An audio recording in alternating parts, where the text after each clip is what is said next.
Three. Hey, hey, hey. This is another edition of the Hungry Poets TV. I am your host, Meka J. Woods. Where the Woods at? And this is going to be another edition of Protest Poetry. But this is a special edition. This is a holiday. Yes, this is a holiday here in America for Black people. Twerk it, twerk it, twerk it.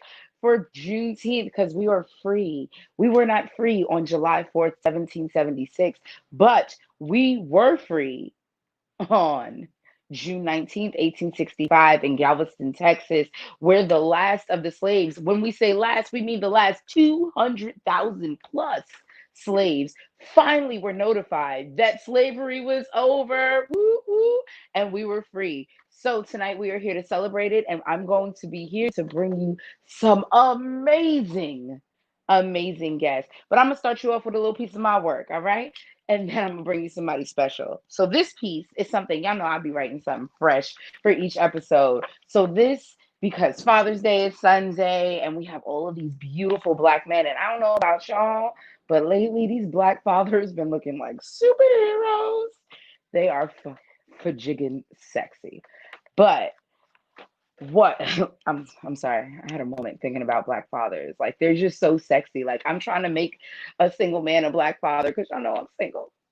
Don't judge me. But here we go. So this is my ode to Black men. It's called Can You Teach Me? Can you teach me how to love a Black man? I'm saying it shouldn't be hard for me because I was bred for this. I was bred to love a creature that the world only loves in silence. If you can't tell yet, this is my ode to Black men. I'm ready for it now.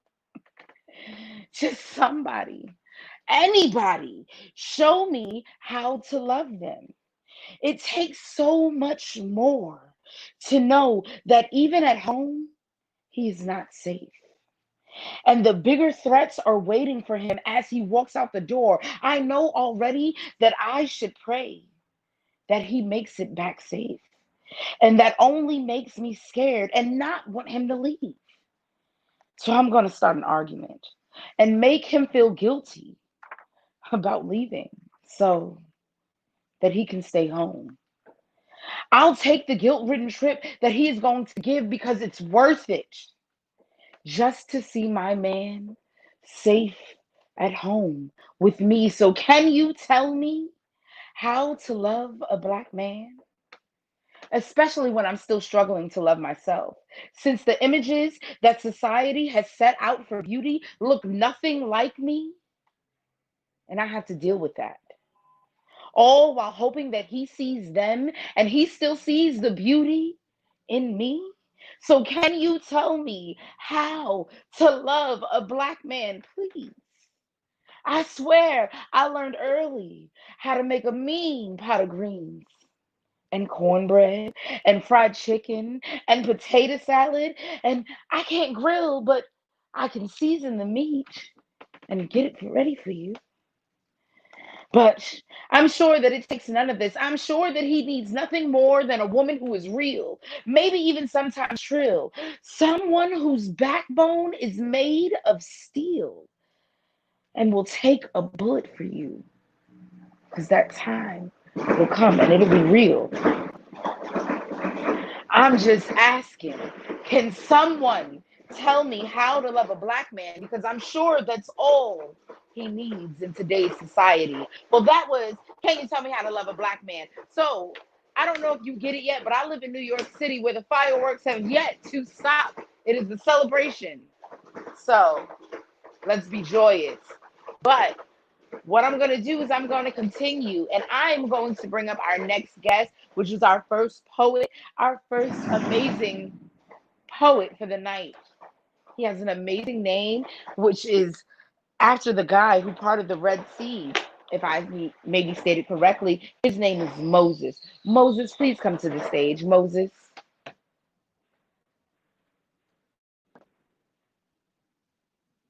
Hi, my beautiful, beautiful Black man. How are you this evening?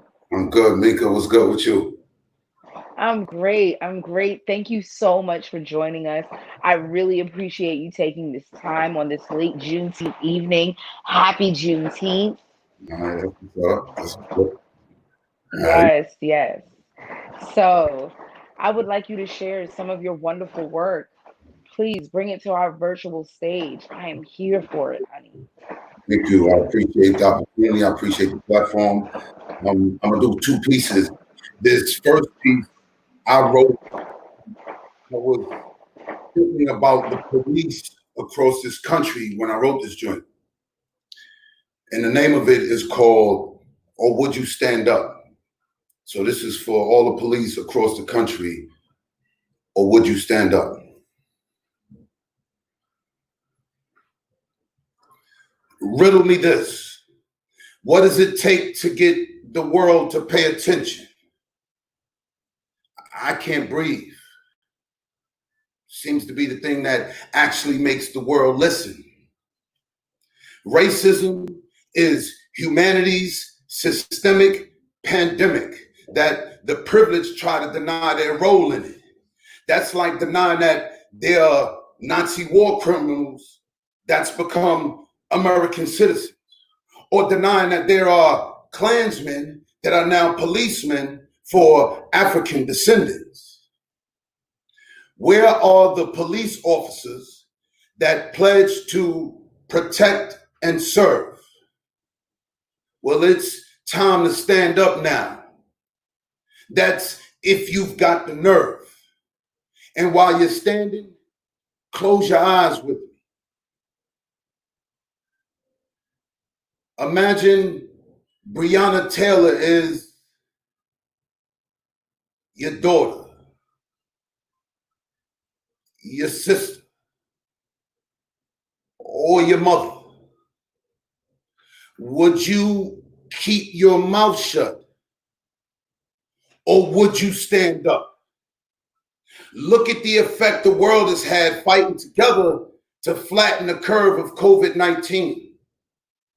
Imagine the effect the world would have fighting racism like it's an infectious disease. It doesn't matter your gender, your ethnicity, your religious beliefs, or what you choose to eat. We're all human beings. Our diversity is what makes us all interesting, not enemies and divided from each other. On this planet, we're all sisters and brothers. So let's work together to ensure that our family called humanity doesn't struggle. I'm not trying to see the privileged stripped of their privileges. I want a world where being privileged is unsolicited, where we don't have to protest to be privileged, because human rights are the rights of humans, not given after we protest to prove it. George Floyd was murdered while he was face down and handcuffed. How many officers out there feel like Breonna Taylor's murder was unjust? Well, it's time to demonstrate your courage by demanding justice, turning in the unjust, and standing up against corruption coming from an organization funded by taxpayers for our protection. This is the same organization that's perpetuating fear, brutality, racism, and discrimination. When you're supposed to be the best of us, leading by example and harmonious. Instead, you're worse than the criminals. Snitches get stitches. That's one of y'all's principles. It's how bad cops make good cops culpable. It's why good cops should tell bad cops that their behavior is unacceptable. It's inexcusable. And get out here in these streets to protest with us too. especially if you've been infected with black skin. This makes you pray to the Klansmen who are now police officers committing the same sin, in which you honoring that code that makes you one of them. It's time for us to eradicate the system from within. And as an officer of the law, it's your obligation, especially those of you making a living due to a movement led by humans with black skin who fought and died so you could be a police officer, which wasn't always your right as an African descendant. That's why the time has come for you to be defiant, because your silence makes you compliant. When you don the shield, that's when your watch begins. It's time for you to see this code meet its end. It's time for you to be the police, protecting and serving for all human beings. That's my first piece. Thank you. Thank you. Thank you. Stand up for that. Oh my gosh. Thank you, MowZus. That was amazing. That's our fake applause. That's our fake applause. Because, you know, as poets, as stage performers, we really do miss a real audience, and you miss that applause and that connection. So we really give you our little fake. Can we get it one more time for my producer? Shout out to the producer, iRant Podcast Studios, and iRantLive.tv.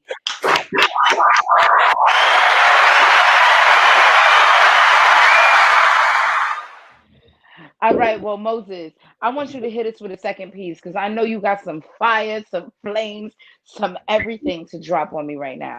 Let me hear it. Without a doubt. I got another piece that it's funny, because I wrote this joint last year to do on Juneteenth at Bronx Poetry.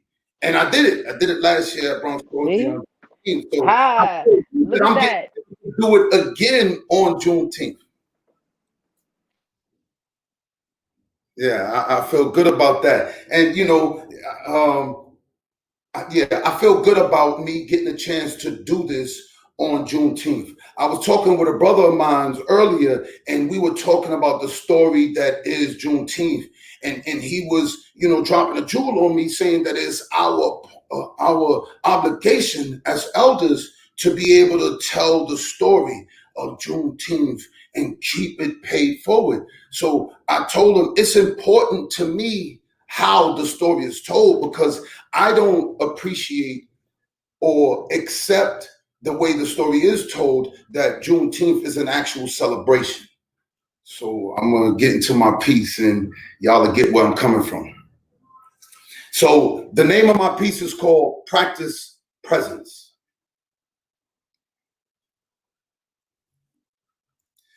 Discipline, effort, and respect describes the kind of mindset that will help to keep you in check, that will most certainly help you to invest the time needed to practice presence. For the lay, that's the state of being present. Think of it as a repellent to all things unpleasant, to your happiness. Without it, it's quite possibly your passport to the angriest, which stereotypically is the fuel used to circumstantiate miseducation and used to articulate the correlation between those crabs in that barrel and the way our people battle each other. So let's fight back against Jim Crow programming. It's how we should allocate resources to combat the challenge. It's how we should manage the mental health ramifications that stem from our history of enslavement. It's time for us to stop pointing the finger and start a movement towards effective change. Sounds to me like a fair exchange. Self-empowerment versus being powerless. Which part of that equation gives you the power and confidence to beat your hand upon your chest? Will we overcome? My bad. That's our Juneteenth celebration, when the burdens were lifted up off of our limitations. Come on, y'all. It's time for us to be present about this Juneteenth celebration. 900 days to receive news that for 2.5 years, there have been laws against enslavement. Listen, from DC to Galveston in 2020 would be a 19-day walk. So let's call it a 5 to 6 month walk for the cavemen. So tell me something. In the 1860s, did Major General Gordon Granger walk with a platoon of simpletons? What he should have did was enlisted a congregation of Jehovah's Witnesses. It wouldn't have taken the witnesses 900 days to spread the news of our freedom like the tail of a peacock. That's why discipline, effort, and respect describes the kind of mindset that will help to keep you in check, that will most certainly help you to invest the time needed to practice presence. For the lay, it's the state of being present.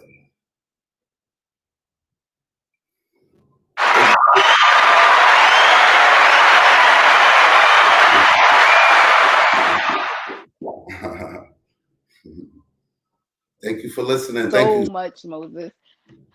I really appreciate you. I really do. You're amazing. Thank you. So, guys, like, MowZus, please stick around because after this, I really want you to share your opinion on some of the panel discussions that we have. I have an amazing panel set up with other poets as well as a surprise panelist. All right. Thank you. I will be here for that. I promise. Thank you. Thank you. Thank you. So, So, guys, I just would like to continue and just speak on so many things because he talked on so much. It's beautiful. You know what? I'm gonna save what I have to say for after this. What I'm gonna do next is I'm going to bring out our next person because let me let y'all know how excited I am. I'm sorry to get ghetto, but like the Southside Jamaica Queens girl came out in me, and I'm super excited because Hungry Poets TV has gone international. We have our very first international guest. We have my girl, Tashinga Tops. Let me hear. Oh, I'm sorry. I'm sorry. Tashinga, please come to the stage. Please come to the stage before I start wilding out.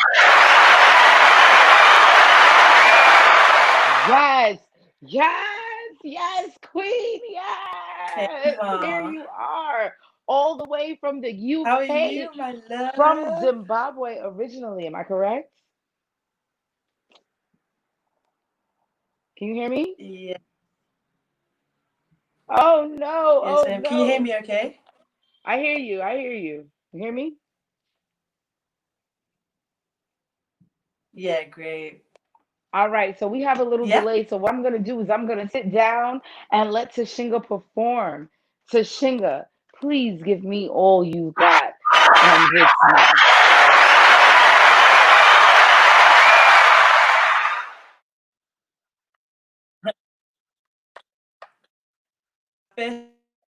First of all, thank you guys so much for the platform.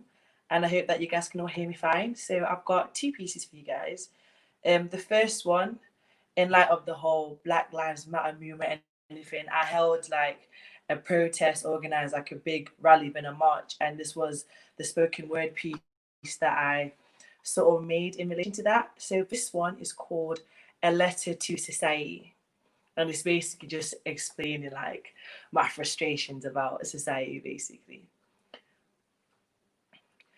Dear society, Black Lives Matter isn't an opinion, it's a fact. And yet, society, for years, you've been trying to hold me and my people back.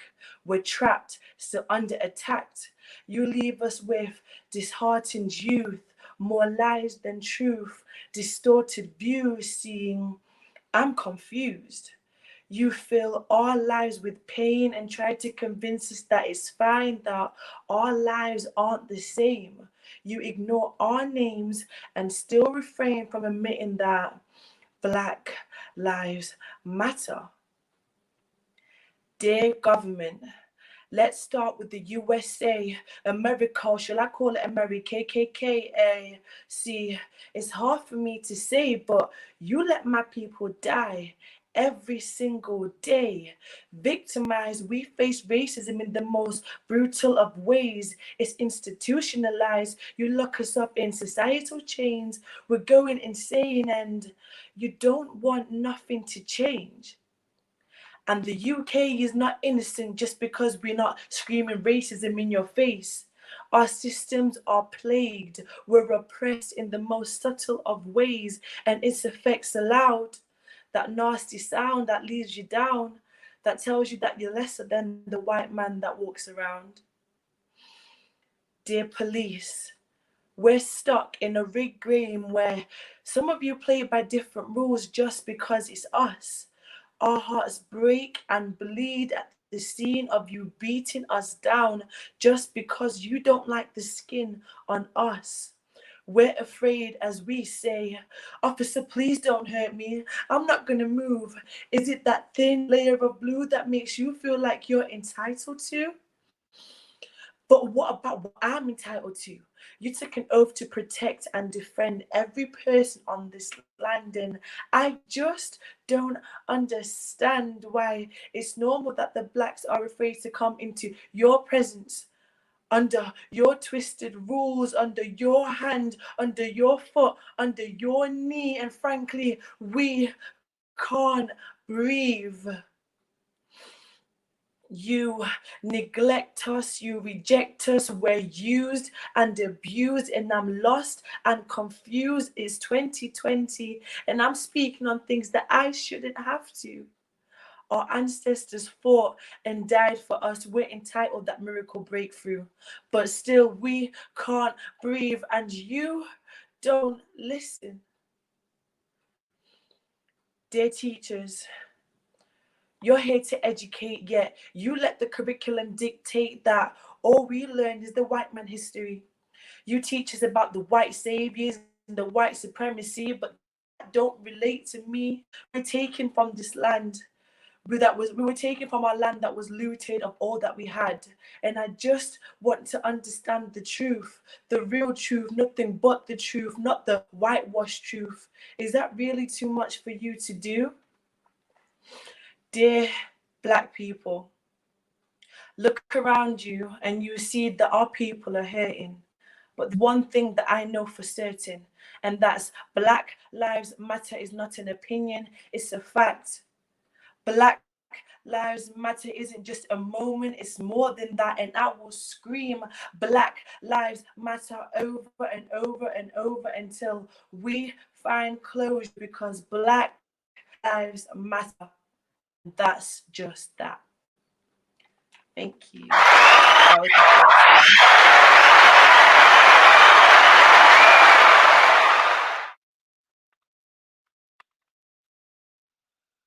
Thanks. Shall I just go straight into the second one?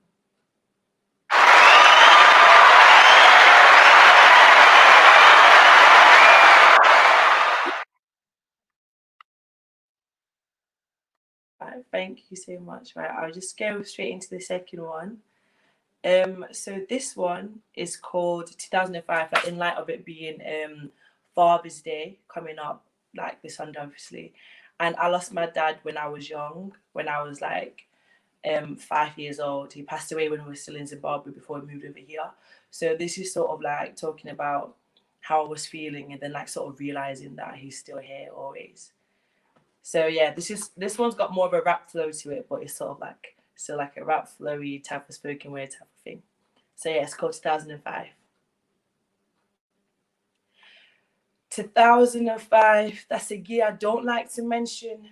You see, watching mama cry, all those tears had me stressing, wondering why I was four, only guessing, and I was holding her tight as I prayed she was messing. I looked her in the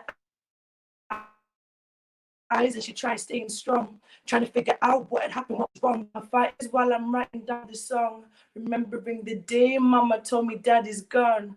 Raw, now I'm numb with disbelief, dealing with the grief, how I can't even sleep. Daddy's really gone, wow, I can't even sleep. Wishing that he was one the angels didn't need when I was 16. The pain was still here. Demons in my mind fill my soul with fear. Scared to get close. The people that I hold, I'll always be there. That's a lie that he told. Angry at the world, angry at myself. Why him? Take me now. That's how I really felt. 15 in my room, wishing death to come soon. I hit rock bottom, there was nothing I could do. God, why did you leave me with this pain inside?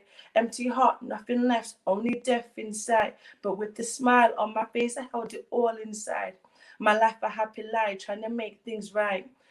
Things turned good, didn't last too long. Got nephew gone, and I'm not too strong. Only 1 year old being added to the song. 10 toes to heaven where the angels belong.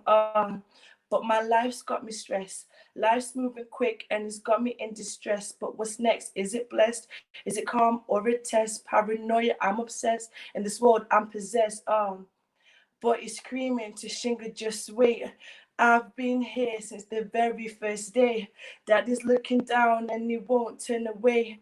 He'll be here till the very last day. You see, my dad was amazing, the most gentle of men. He was funny, he was kind, he was a straight up 10. And now he's looking down and he can be proud to see his black princess growing straight from the ground. He smiled down on me every time that he came home, and I never got scared because I knew I wasn't alone, and that courage lives on because he still stays close. I'ma carry on his legacy and his mighty throne. 2005, that's a year I wouldn't mention. Too much pain, grief, stress, and depression.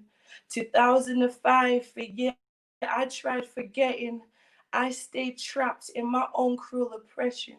2005, a year of celebration of a man whose life's left giving affection. 2005, a year I learned a lesson. He'll always be there, yeah. That's my blessing. Thank you.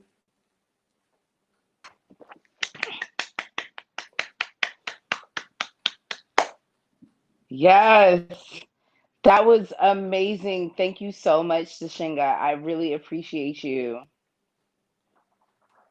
You can hear me?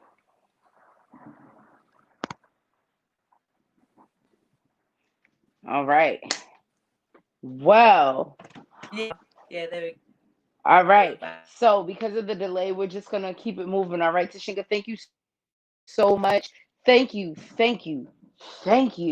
to my girl for coming out here and blessing our beautiful virtual stage. When I tell you that first piece, I found her, well, she found me on IG and asked me about how I felt about her first piece. And I was just like, girl, I need you on my show. I need you to show the US that the UK is feeling the same pressure that we are feeling, that the Black people in the UK are just as fed the hell up with the mistreatment of our people. Happy Juneteenth. This is the Hungry Poets TV, and today we are hungry for justice. Okay? But this is the Hungry Poets TV. I am your host, Meka J. Woods, and our producers are I Rant Podcast Studios and I Rant Live.tv. So, what I'm going to do is I'm going to keep this show flowing, right? So, next up, I have a gentleman that even his name speaks of fire because he is flames. He is coming to set our virtual stage on fire. May I have Sir Blue Flames, the poet, to the stage? Blue Flames, where you at? Yeah. Thank you for putting me onto this platform. You It's hear like you I hear just our you mentioned, hear I our just got applause, finished doing right? a You hear our applause, right? You hear yes, it? You hear our fake yes, I applause? do. Don't it make you miss the real stage? Don't you in here like, hey, you rocking with the hungry poets, right? Because we are all starving Yes, artists, but we are poets, so we're hungry poets. So welcome to the Hungry Poets TV. I would like you to share your beautiful blackness with us, okay? So, Blue absolutely. Flames, please grace our wonderful Juneteenth show with your wonderful blackness. Now, this piece I titled "The Weakest Links in an Expanding Chain." This definitely speaks on the issues that we're dealing with in this world right now. So even when I can bring up other topics amongst the main one that we're speaking on, especially for today, it all comes back around to it. So here goes. Maybe I'm better off editing the title. It seems like it's weak in itself compared to the content I'm about to spew out, or I could be downplaying my latest work too early. Because for every artwork in paintings and the drawn outlines, with all the shading, with all the gradation, every shadow steps into the light, then eventually seeks salvation. First off, our invisible enemy and mutating doesn't discriminate, attacking the respiratory at rapid speed. Hence the social distancing quarantine as we speak, while tests after tests after tests that became inventory stocked up on tubes of evidence, hospital beds filled in doctor offices. Of course, there's the theory on black bodies dropping like flies as if we're the sacrificial lambs. Oh, wait, we've been that. Knowing that now, since I just brought it up, and the 9 minutes of pain from the harsh reality, because second, the boys in blue are back at it again. The majority, that is. There's a few that wasn't, but due to the system, we tend to dump them in like justified statements till we heard about some resignations. Yet we can't help it because enough is enough, and we've been pissed off hoping that the change will come. The more we get closer, the more it feels further away. And still, the brutality has been overdone to the boiling point where the lootings and riots started to overflow, that the chaos brought out the undertakers taking advantage of our hurt. The suffocation of restriction to use our voices against oppression, when oppression also was the fuel to inject the knowledge of our discretion in the public. Of course, there would be rejection by the lessons we're teaching. Scratch that, preaching that we expect nothing but decency from other human beings. Those of our complexion, color in general, and those that are not. In this part, we seek allies in this understatement of the struggle. But then we question who's really fighting for us, let alone with us in this march, in this protest, on the streets and on the screens to de escalate the tensions that's been brewing and serving for centuries. Regular folks and celebrities, neighborhoods and the industry. All of us have to put ourselves in check to encourage one another. Don't be at each other's neck. Even with our disagreements, it's all for the best. Because here's the third: how many more deaths and crises does it have to take to come together at a time like today? And each day after we pray for forgiveness from the beaten, abusing, torturing, slaughtering, suicide, homicide, genocide, attempted brass through every bit of bloodshed, gasoline, guillotine, just drowning this world in red. So everybody gang, suddenly branded by the scarlet letters of the pen. Caved in tunnel vision, branched out streamline. Look at all the platforms at our fingertips and us every day scrolling, trying to find poetic justice in thug mansions, gangsters' paradises and open mic sessions, the Hollywood flashes and suburban expenses, while the fourth contains living conditions overseen by the government. Economic plunges, politician skeptics, all the reaches and power from the news to the entertainment, how the mighty dollar spent in exchange markets for pay when the business invests and what's owed remains. Price is going double if the deadlines aren't made. Stalling creates buildups of receipts, tearing down the base of any operation trying to make sense on the day to day. So the triple M value is a matter of new hooks. Pull a one up on the competition to chase down more content for the books. Here's the fifth, plead before the court of outside opinions. A relay of cases coming in and out of the judgments being made like a false identity exposed or the undercover mission is blown. So the disguises aren't surprises, they're tactics till the shock wave hits the airwaves, even though the unexpected could happen at any moment. What became the reveal came predicaments. Progression sounds like a failed state within the mass attacks as a failsafe. Processing seems like a dial tone endlessly being put on hold till it's too late to respond. That's code for the summer we got into. But there's still hope, and we just got to do better though.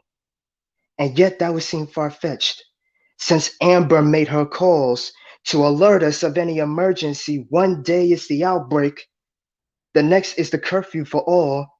This year marks the history of every night out and every morning in our beds.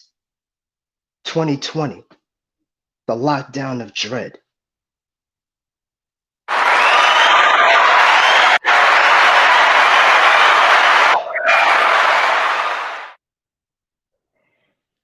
All right, here goes my second piece. Now, this title of this piece is called Shoehorned because with this piece, I tend to make references to entertainment stuff, to real life stuff, to music stuff. So if it sounds like it's all over the place, it's only because I'm trying to bring it back around full circle with this piece as well. So here we go. So I guess I'm gonna hit you with another reference, Easter egg, double entendre, bar-esque heavy piece of material that draws in the real and the fiction that shows value.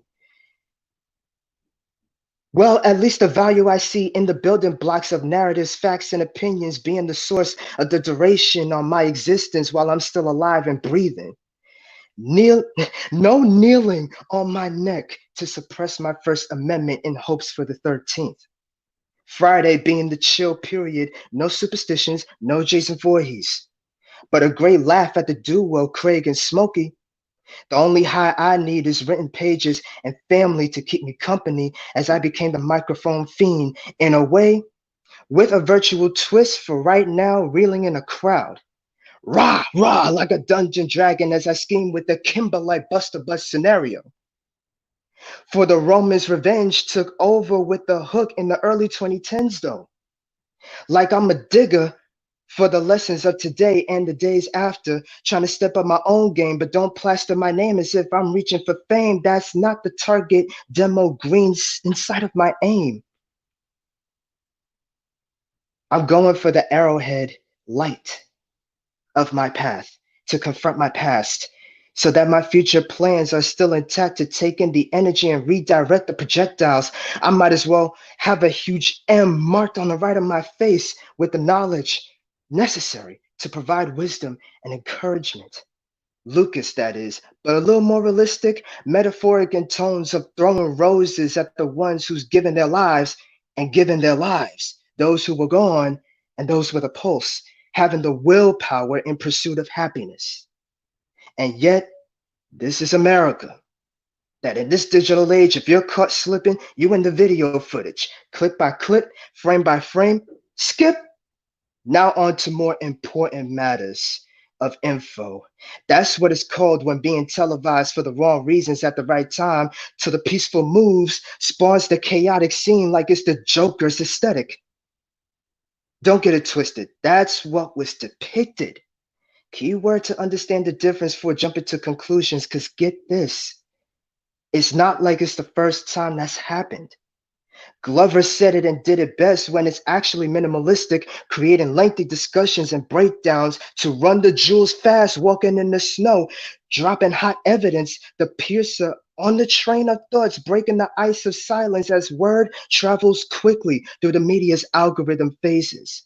Take the blue, we're back into the real world. Take the red, and we go deeper into the hole, the wonderland that even Alice can't escape from.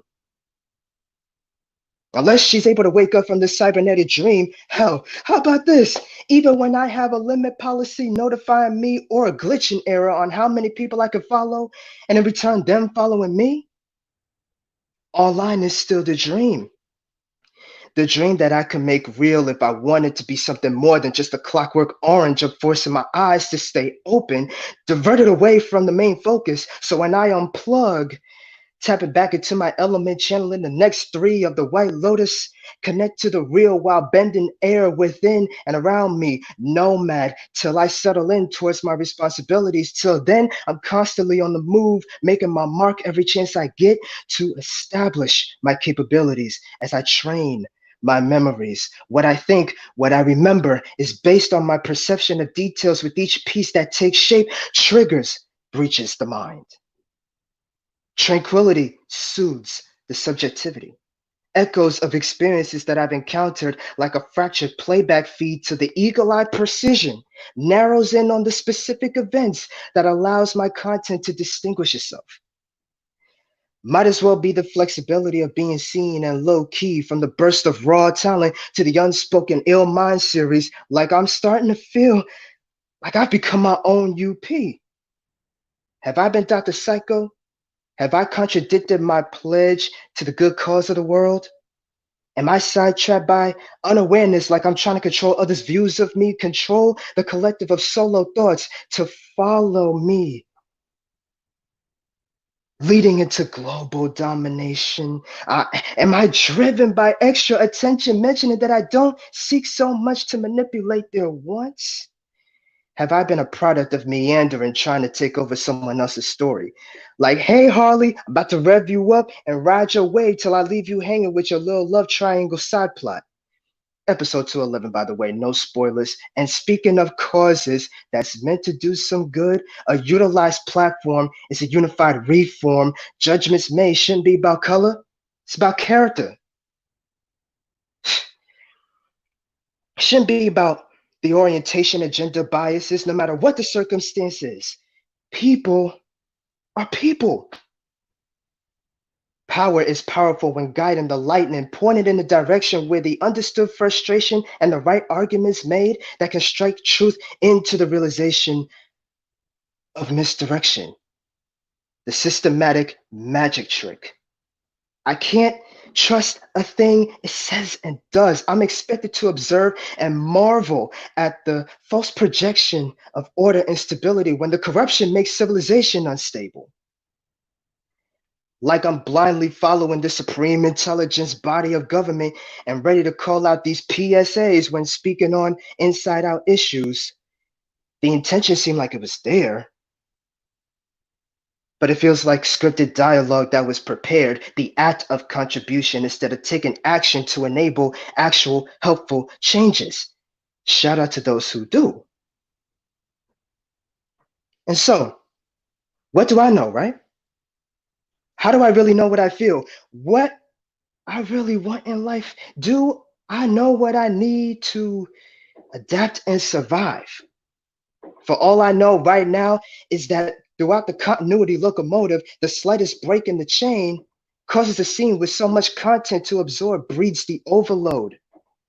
From the wolves of Wall Street to the street hustles of free speech in this country, built on the backs of hard work and labor till capitalism benefited from these efforts. Different ramming vehicles, same concept, as dramatized in comedic fashion. The fifth wall creates trivia, stuffing all these mentions, honorable mentions with threads hanging, because unless I'm putting on my suit of armor for everyone to see, or my cloak of invisibility to conceal all of me, curiosity peaks, more theory surfaces. Jeez, there's but so much I can do, let alone in a collaborative atmosphere. I need time to reevaluate my position and keep a leveled head, even when trouble comes knocking. That's my second piece.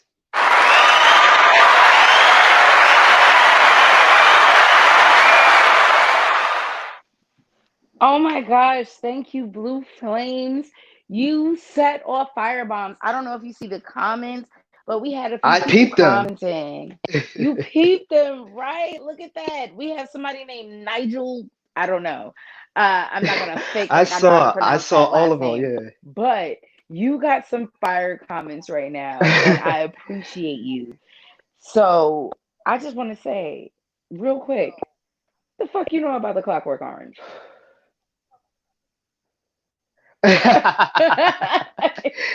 Oh man, that's Yes. something where I got to keep up with my pop culture a little bit. I try to throw some of that in there, and yeah, Clockwork Orange, the famous scene where you see someone's eyes being forced open as they watching the screen. That just so happened to be one of those moments I pointed out that's relevant to what I'm speaking on in that piece anyway. So it's Okay, like okay. So you're talking it makes about the sense. movie. The I movie, knew the exactly. book.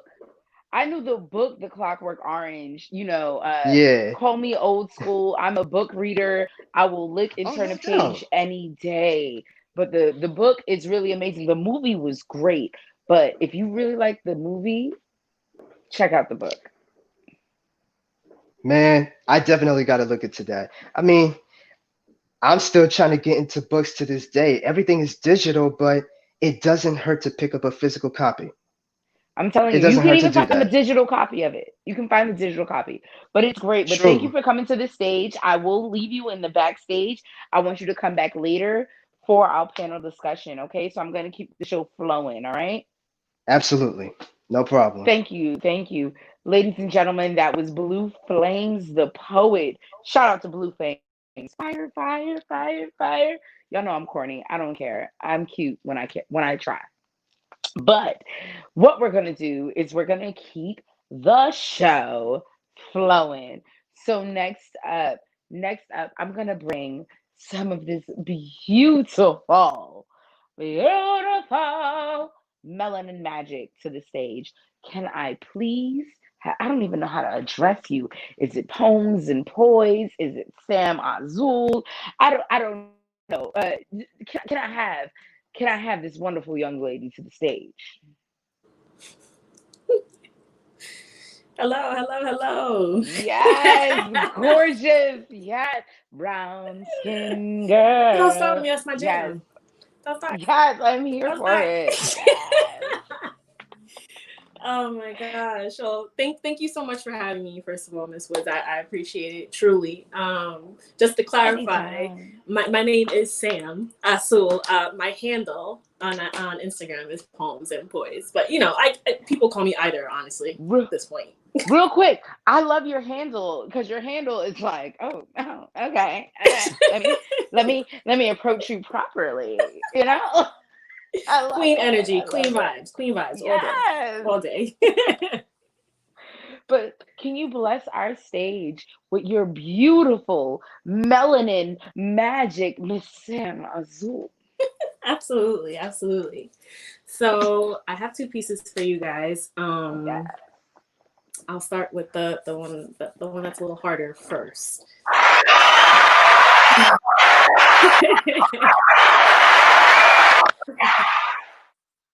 So this piece is called Moonlight, an ode to the fear for my unborn son. Last time I checked, there was no mercy for Black boys in the midnight streets of the living. Black boys are the only people I know that walk that hybrid line between ugly truths and non-validities. Proof that you could be too full of substance as well as completely empty. Black boys are the truth beneath the concrete. Nah. Black boys are the concrete. For as much blood has been spilled, you would think it filled the cracks they fell through in order to stop the next one from falling in too, but it never does. It's just another black boy they use to pave the streets in red and gold and secrets. There is no mercy for Black boys in the midnight streets of the living. Just another street corner awaiting candle services and mama's tears and toy cars for other little black boys to play with on their brother's concrete. Thank you.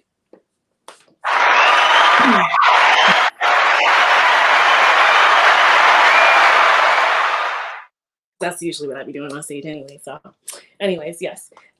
Next piece I have for you guys is a little bit more of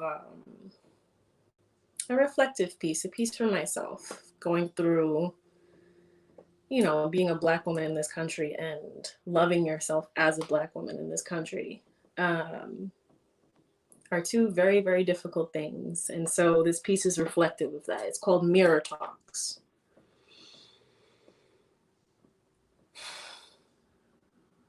I cursed your ass out on the way over here. Cursed your mother for having you, for making you with that kinky ass hair and that rude ass attitude and that loud ass mouth filled with nothing but obscenities for the world that you live in. You're that can't take your ass nowhere type of woman, that won't take no shit regardless of the consequence type of woman, that I'd rather be broke than owe you type of woman. I'm tired of you popping up, running up on me. Every time I'm trying to keep it together for other people, here you come hollering and screaming and telling me to leave them the messes that they made. You tell me, you say, no one's looking out for you, girl, so why look out for them? You are not obligated to servitude because of the color of your skin. You are royalty, sis. Didn't you know? And all these heifers out here trying to be you, you sit back quiet to absolve their souls. Fuck that. Step into the shoes you were born with. Walk with our swag living in your hips. Walk like you got the goodies between your thighs and on your lips, because you, yes, you are honey love. And you and I are one and the same. And it's okay. It's okay to check a motherfucker for trying to steal your energies. Say that. Do that. Be that. I don't give a fuck what you think type woman, in that yes, the magic you seek is in me type woman, in that no, you cannot have it, but I might share type of woman, that might share if you respect these energies type of woman, that I ain't here to please you type of woman, that I'm built for these storms type of woman, that fuck you thought type of woman.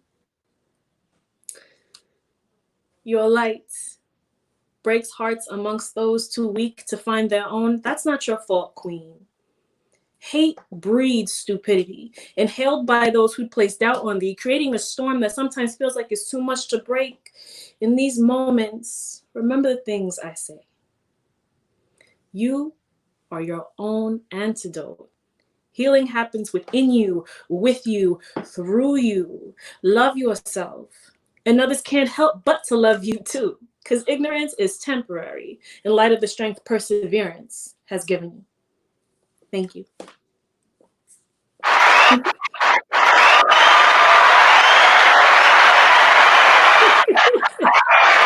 Thank you. With you. Yeah. Oh my God. Let it be known. After listening to your piece, I'm that type of woman. Okay. Heard you. Okay. Love it. Hear this now. Let me clap as I speak so you know Every what it syllable. is. Okay. You know? Yes, yes, yes.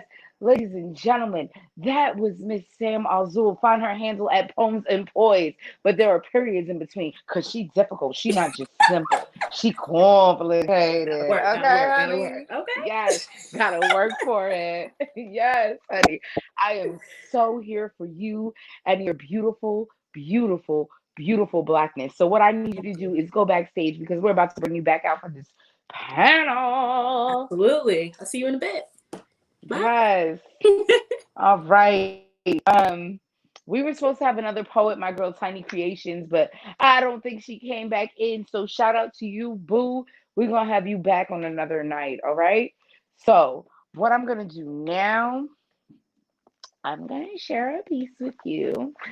Something else that I just wrote. Y'all know I stay dropping these new pieces. They're unpracticed, unrehearsed, freshly written. When I say freshly written, I mean in the past 24 hours. So, this is Did We Break It Yet? All right. Did we break it yet? I'm talking about the system. I'm speaking of the happiness and the bliss that they think they are living in. I'm asking about the white privilege that they think they are safe in. Did I break it yet? That safety net that they think that they live in, the hope that they have in their justice system, the fire that they feel only lives within them. Did I oust it yet? Has our protest upset you yet?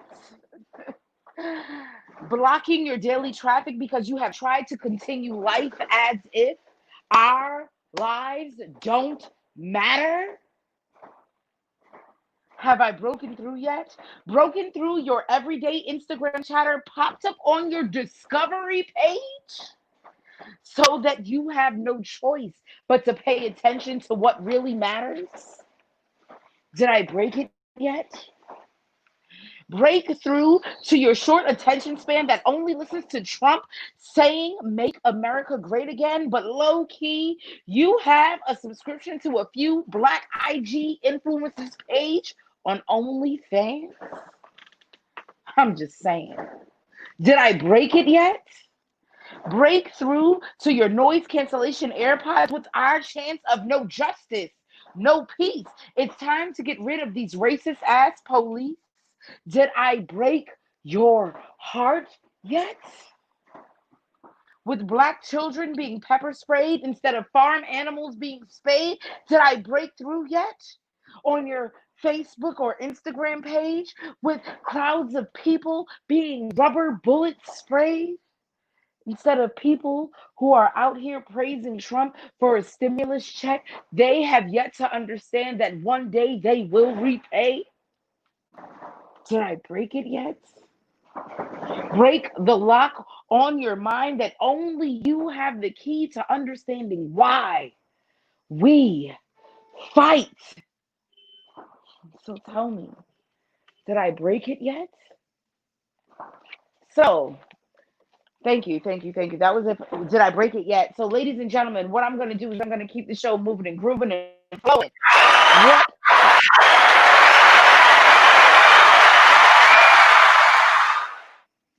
Thank you. I'd like to thank my mom, and I'm sorry. The applause got to me. Hey, what can you say? But what I'm gonna do is I'm gonna keep the show flowing.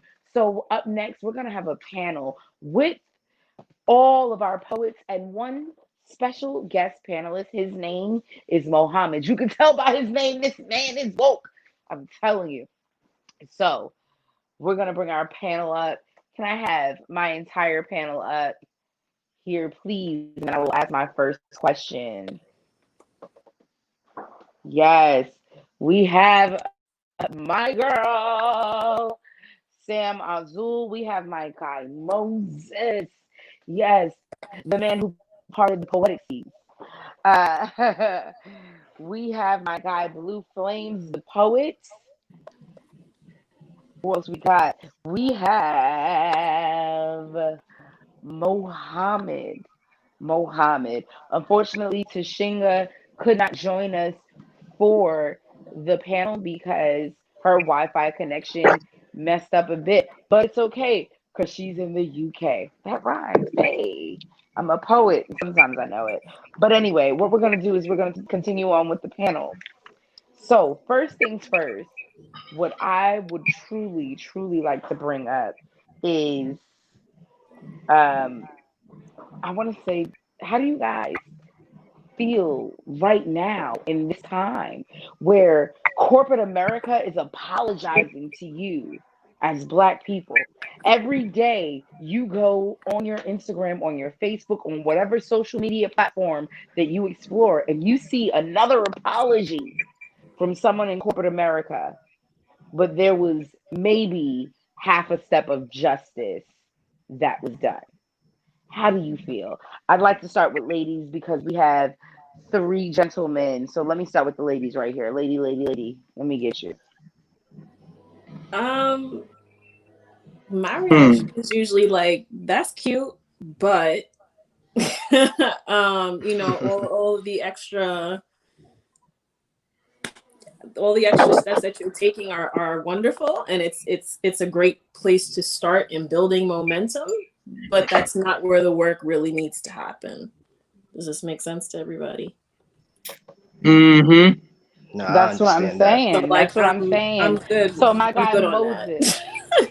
I'm ready Nah, for the because real reforms to I'm happen. there with you. What are we doing? What are we doing? Your apology is nice and well, but what's next? Moses, let me hear how you feel. I'm okay with an apology. There's a level of acknowledgement of there being a struggle and the uprise of social unrest. So I'm okay with an apology, but you know, it needs to be some action to follow that up. It can't just be an apology, and you know, I've addressed what for me is the infectious disease that humanity is dealing with right now. So an apology ain't enough, but it's a good All place. right. It's a good place to start. It's a good starting point. It's a Yeah, good it's a good starting place to point. I start. There's hear you. nothing wrong. I hear Nothing you, wrong. Moses. No negative to take from it. Before I Yes. Now, before I get into our next panelist, let me introduce our surprise panelist, my guy, Mohammed. All right, Mohammed, can I hear your thoughts on the corporate apologies? Give me a sec. Hello, can y'all hear me? All right. Hello. Good evening, ladies, gentlemen. Uh, quite frankly, I'm not impressed at all with the apologies. It doesn't move me in any way, shape, form, or fashion. At this point, my main concern is my people looking out for each other. And if they so-called claim to be serious, then there definitely needs to be some action behind what a lot of the things that they're doing. Because let's be honest with you, a lot of these businesses, they put so much money into politics that it's not even funny. So if you really really really care about Black life, I need y'all to what's the word I'm looking for? Put the battery in the back of some of these local politicians within certain states. For example, Breonna Taylor. I'm not impressed with the officer getting arrested, and I'm not impressed with the officers soon uh being relieved of death duty, meaning they can return to action. They all need to be convicted of the murder of Breonna Taylor. Quite simple and plain. So I'm not moved. I'm not impressed at all. All right. He is not impressed. Now, can I hear from my guy, Blue Flames the Poet? Let me hear your thoughts on these corporate apologies. Funny that you asked that question because the second piece that I just did, I brought that up. How this country was built on the backs of hard work and labor till till capitalism took the benefits from that. They benefited off of this. And now they feel the need to apologize all of a sudden. Of all the times that we've been speaking out against racism, discrimination in this country, that we just want to be seen as equals amongst other people, we all right now are coming into an agreement that there has to be action taken with these corporations to really represent us as a people, represent us as human beings instead of being looked at as less than. Because that's the main thing that I focus on. We tend to be looked at as that. And that's the problem. That's the problem with these corporations. So the apology, I'm not moved by it either. Because it always seemed like as if there's a status quo to go along with that. It's just a reaction. That's all it is. It's just a reaction, just to satisfy us so we can shut our mouths and they continue to do what they do. Unless So, this Blue, I'm action, pretty yeah. sure you gave an absolutely amazing answer, but unfortunately, I can't hear you, and I fear that some of our audience couldn't hear you. Any of the panelists, could you guys hear him? Yeah? Yes, I could hear him. Damn, I couldn't hear you, and I don't know if the live audience could hear you. I could hear him. Yes, Um, here. I heard him loud and clear. Me I too. heard him wow. loud and clear. I heard him loud and And clear. I can't hear him at all. But what we're gonna do, I'm pretty sure you gave an amazing answer because this is why I brought you on here because of your point of view. So I trust and believe that whatever you said was great. And I am so sorry that I could not hear you. I But don't could think you he do was me a finished. favor? I don't think he was finished. Well, yeah, I wasn't finished yet, but it's okay. It's all good because we're gonna have a couple stumbles here and there. So it's best to acknowledge that, keep that positive energy going. But what I was trying to say was that action has to be taken in order for us to take them seriously. That's the reason why I'm expressing what I'm expressing and how I'm not moved by these corporations feeling the need to react. That's where I left off. It's just a reaction just to satisfy us, to keep our mouths shut, and they continue to do what they do best. And it's like, what's the point in that? What's the point in saying anything at all if you're not going to take this matter seriously? Because we've been talking about this for years. Emphasis on that. Years. The more we speak on it, the more they feel afraid to take action, to notice us, really hear us. Because they hear us, but they're not hearing us. That's the issue we've been facing. That's the issue that's been amplified this time around. We're calling them out. Uh, Brother, I want to That's chime in on with yes. what you're saying.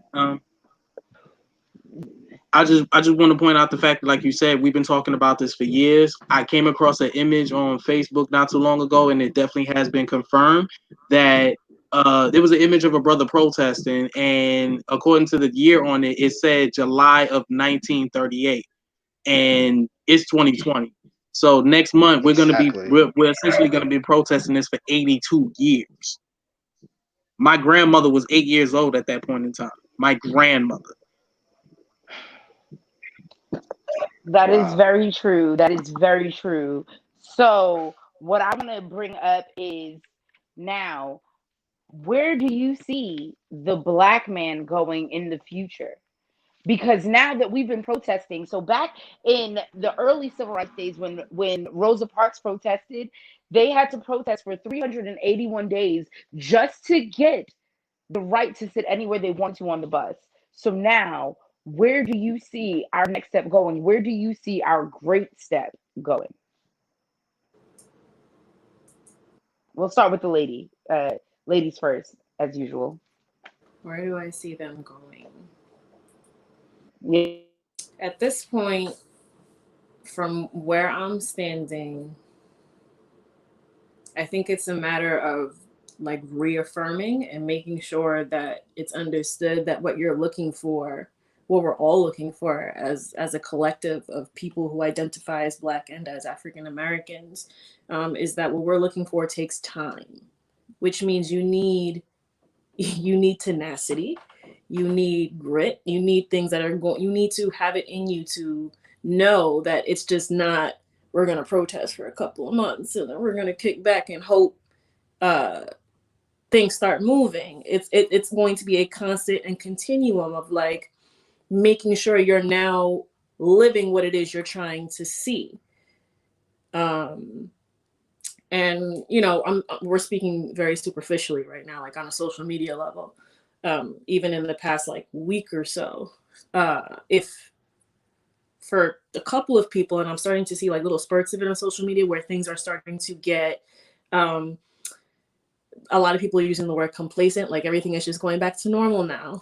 You know, little by little, people are stopping their posts about protesting and about how important it is to get involved. And the information that was so, but like the floodgates were open for information, and now slowly but surely those gates are starting to not be so free flowing.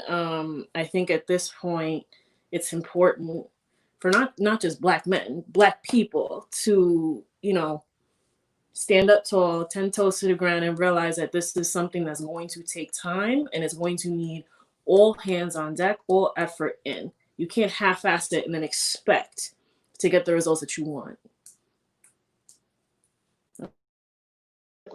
That is very true. That is very true. And I appreciate you guys. All right. So, what I want to hear is MowZus's opinion.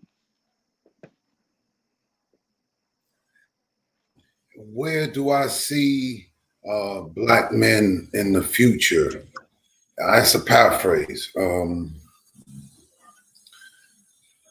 not sure how to answer that, you know, just like to the point of the question, but I like to answer it from us as a people, where I see us as a people, and it pretty much just echoes on what Sam just said. Like, we have to have the staying power, you know, and, you know, I've committed to my wife, I've committed to my brothers, you know, I've told the people that mean something to me. And it's important to me to talk to the people around me that mean something to me about what my desires are and what my intentions are, because I like for them to hold me to it, and they know that also. So I've committed to them, my wife, most important, my brothers, that I'm going to be doing this until I expire, or till some real lasting, effective change I can see. I don't believe I'm gonna live long enough to see it, but I believe my efforts today will make some ground, will help us get some dirt out that hole that we need to get into in order for us to have some effective and lasting change. So for me, overall, I see us, you know, resilient. And I believe that where we are right now in history, right now, 2020, and all that we've been through for centuries, I just can't see us letting this moment go. So I see us as resilient. I see us as resilient in the future, resilient, dogged. Okay. So, I have a follow-up question for you that goes to all of the panelists, because it's something that Muhammad touched on in the last question that I asked, and something that you just brought up. He said that we have been fighting for civil rights since 1938. Am I correct, Muhammad? Um, so, and you just said that we're fighting for a battle that you're not sure if you're going to be around long enough to see the victory. So, how do you feel as a Black man right now, today, fighting for a victory that you may or may not see in your lifetime? I feel inspired, yo. I feel accountable. I feel a level of obligation. I'm 51 years old, and it's important to me that my 7 children and 5 grandchildren understand what You've been busy. I'm sorry, I didn't. understand that, you know, if you want something in life, you got to stand up and be heard. You know, doesn't mean you always going to win or be around to see the victory, but your input, what your legacy. And it's funny that I'm talking about legacies, because I never really gave it a whole lot of thought, you know, but here recently, given light of all that's transpired in this world since the quarantine, since Mr. Floyd was murdered, Breonna Taylor, you know, I feel like my legacy is going to be what's most important for me. You know, the time I spent with my wife and my kids, obviously important also, but my legacy is going to be most important. So what I'm fighting for And what I like to see happen, is what's most important for me right now when it comes to that. All right. And since this question sparked up with Mr. Mohammed, before I come to you, Blue Flames, I'm gonna go to Mohammed and then I'm gonna come back to you. So Mohammed, so besides the first question that I started with, which is where do you see the black man going? Also, how do you feel knowing that you are fighting for a victory that you may not see in your lifetime? First off, I want to thank you for framing the first question the way you did, and the reason why I'm thanking you for that is because in all my 30 years of living, every time a similar question like that is posed, it's usually more focused on the black woman. It's never really focused on the black man, and also in a lot of spaces, not too many people really Oh, care for because the I know where the perspective black of the woman is black man going. in We're going general. to the White House. I didn't mean to interrupt White you. House. I'm sorry. I didn't mean to interrupt you. But I said, I do know where the black woman is going. We're going to the White House. Eventually, you will see this coming, whether it be with the Honorable Miss Michelle Obama, which I hope. But we're not going to get into that today nor tomorrow. What we're going to focus on right now. Look, Mm-hmm. hi, boom, boom. I guess Brooklyn agrees with me. But what we're going to focus it on today is where do you see the black man going? Because right now, Yes. he is the target. So we need to Yes. know where he is going. Where do you see him going as a fellow black man from here? And Uh, how do you feel about not living to see the victory that's going to happen? yeah. So let me just hurry up and get to the answer. Where do I see black men going? Uh, I will say as far as the right black men. I can't say black men in general because unfortunately not enough of us are ready for this war. In fact, not enough of us are prepared for this war, and not enough of us actually want to get down and dirty for the sake of protecting the black women. So fuck them. But as far as the real black men is concerned, where do I see them going? I see us eventually rising back to power, so to speak, rising back to who we are, our nature.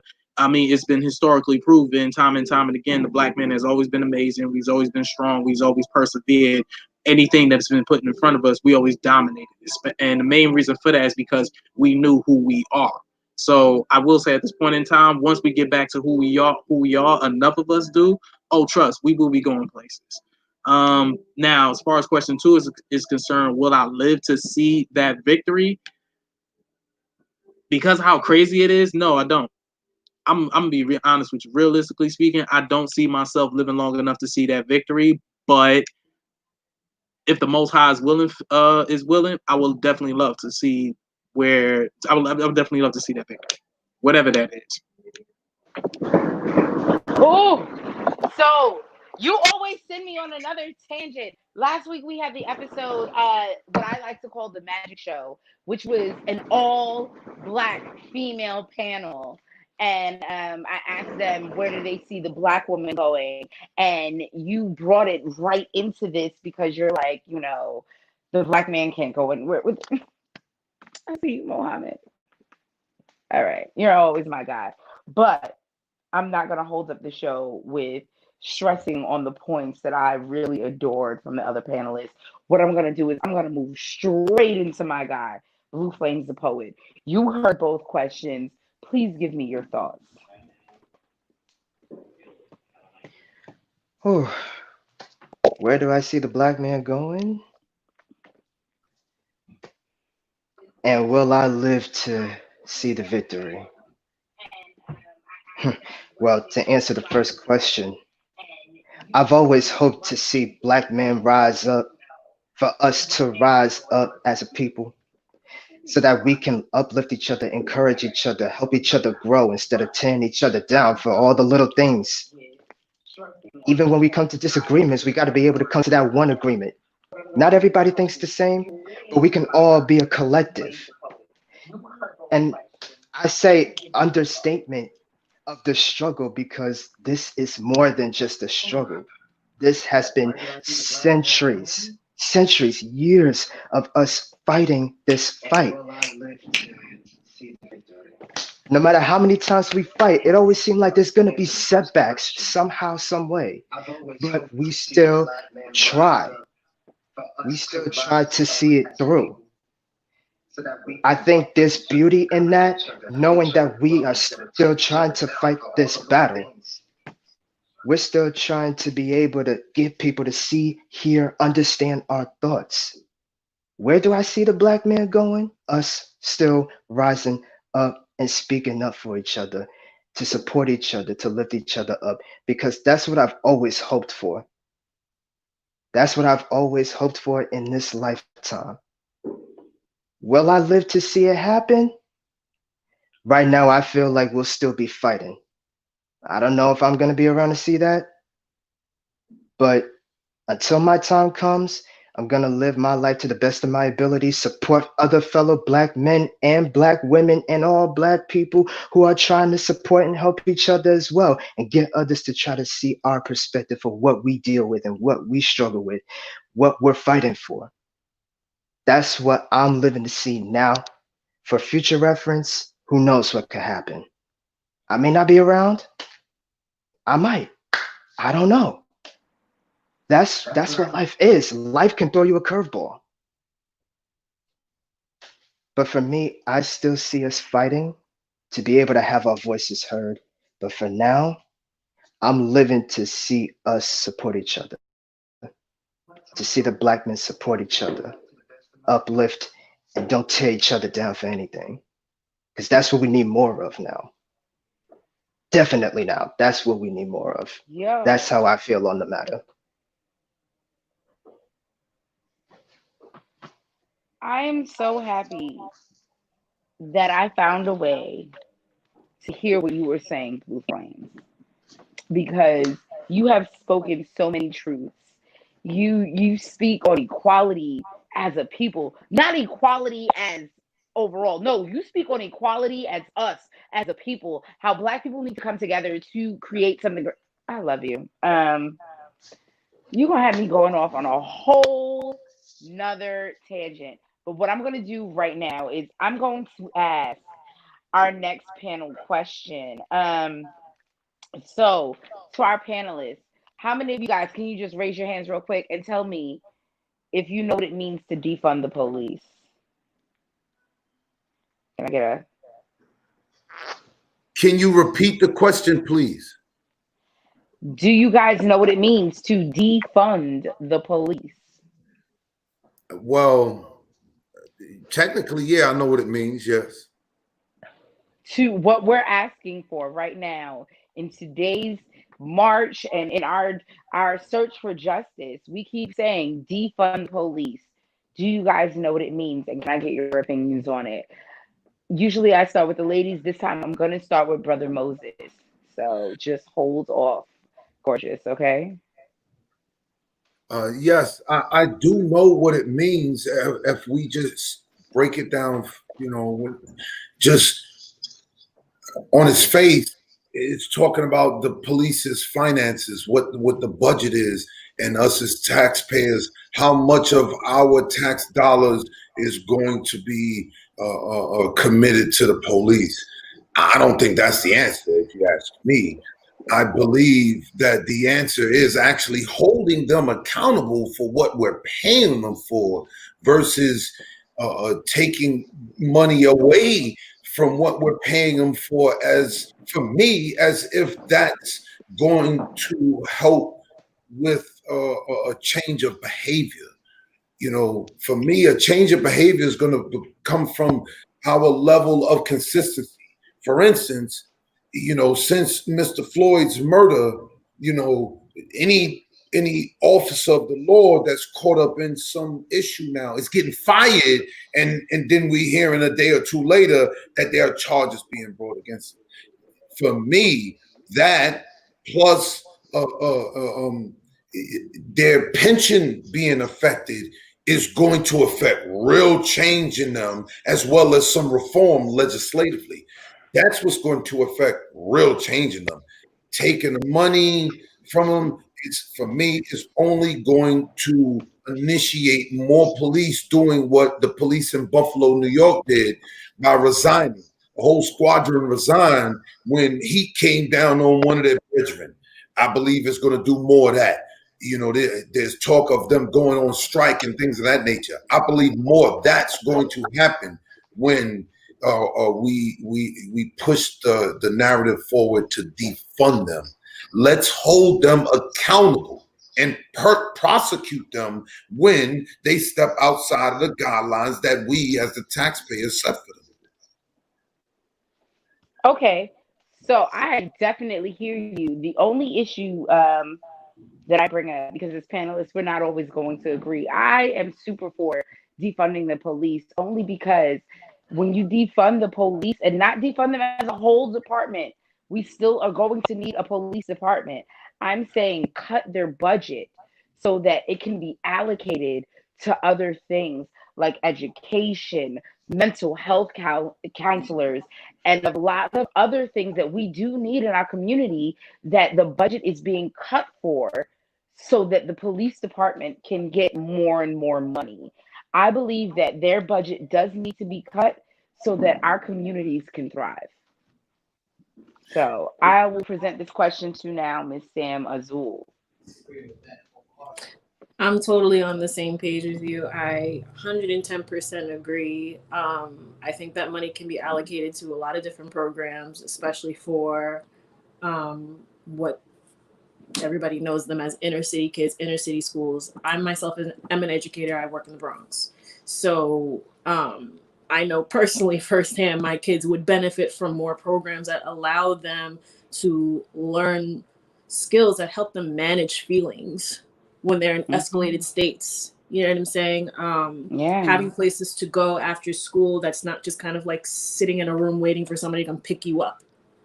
You know what I'm saying? Like having that funding to then support those kids with new experiences, right? That take them out of the place that they're in, help them to aspire to be more than what's around them. Because a lot of their home lives aren't that great, and having people who can come in and help open your eyes to see other things is crucial for it's in developmental stages for children.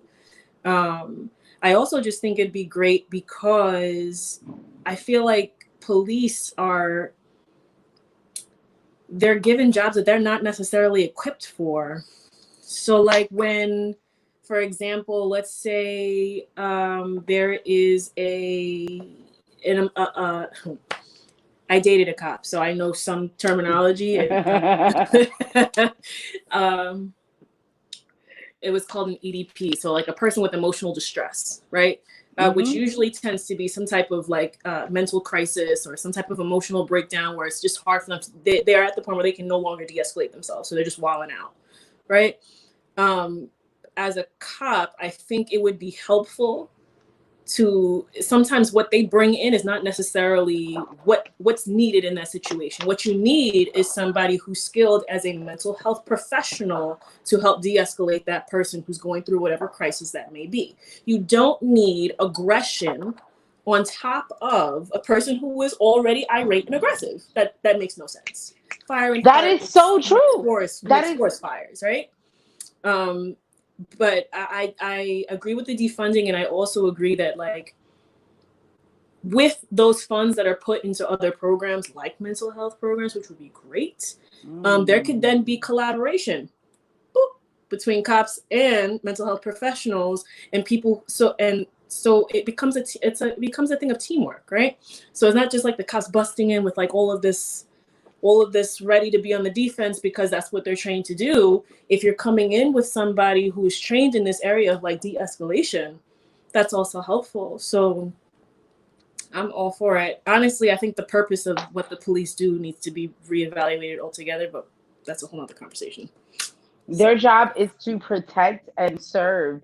And at some point, they have lost sight of what their mission statement is, which is to protect and serve. Absolutely. You know how your job always says that, you go to work and they be like, you remember our mission statement? It's to be the greatest of whatever the fuck we do. Right. But whatever it is. Their mission statement is to protect and serve. And at some point, they have lost sight of what their mission was. And as some of our commenters are saying, like, is this the point where we should bring back the Black Panthers? So now to our next two panelists, I have a separate question for you. One, is this the point where we should bring back the Black Panthers? And two, is there a safe moment as Black people when we are able to call the police? Because now it's looked down upon. If we call the cops, we're a snitch. We out here 6ix9ine. I don't know any of his music, but you get what I'm saying. Like, I'm not trying to be 6ix9ine. I'm not trying to be a snitch. But there are times where police presence is actually needed. Like, uh, I don't know if I'm a snitch or not if I call in these fireworks. They've been going off for the past 7 hours. But I want to go to sleep at some point tonight. But I don't want to be a snitch. So, real question, is there a safe point where we should call the cops as African Americans? So, that is to my last two panelists, Muhammad and Blue Flames. We're going to start with Muhammad. All right, interesting questions. Right quick, as far as defund the police is concerned, I wholeheartedly agree. And with what Miss Meka pointed out, as far as taking off the excess funds, because let's be honest with you, a significant portion of the money that the police do get, they simply invested in weapons and engage in other clandestine investigations. They do a whole lot of sneaky, conniving stuff at the end of the day. So, by defunding the police, you basically take away all that unnecessary ass bullshit that they be engaging in, as well as the excessive weapons. And one of the things that I need people to fully comprehend is that the police is a paramilitary. That's why they're trained to act the way they do, and which is why also majority of the times a lot of people prefer former military to be police officers. Why? Because they already know how to respond. Some of them are trigger happy, some of them are not. But to get to the other question that you pointed out with the Black Panthers, I want to set the record straight that there's actually a third wave of Black Panthers that are currently around. Unfortunately, they can only do so much because they are not funded. So I'm wholeheartedly convinced that we should definitely be policing ourselves. I don't think we should be using governmental funds, though it would be nice. But one of the reasons why I advise against it, because by the government actually paying the Black Panthers to, police us, the government also has some kind of say so on how the Black Panthers can do their job as far as policing is concerned. So the last thing we want is to put our fellow brothers and sisters in a compromising position to where if they feel like in order for them to actually make a living, they actually have to racially profile their own brothers and sisters. And as far as whether it's safe or not to call the police at this point in time, no, it's not safe.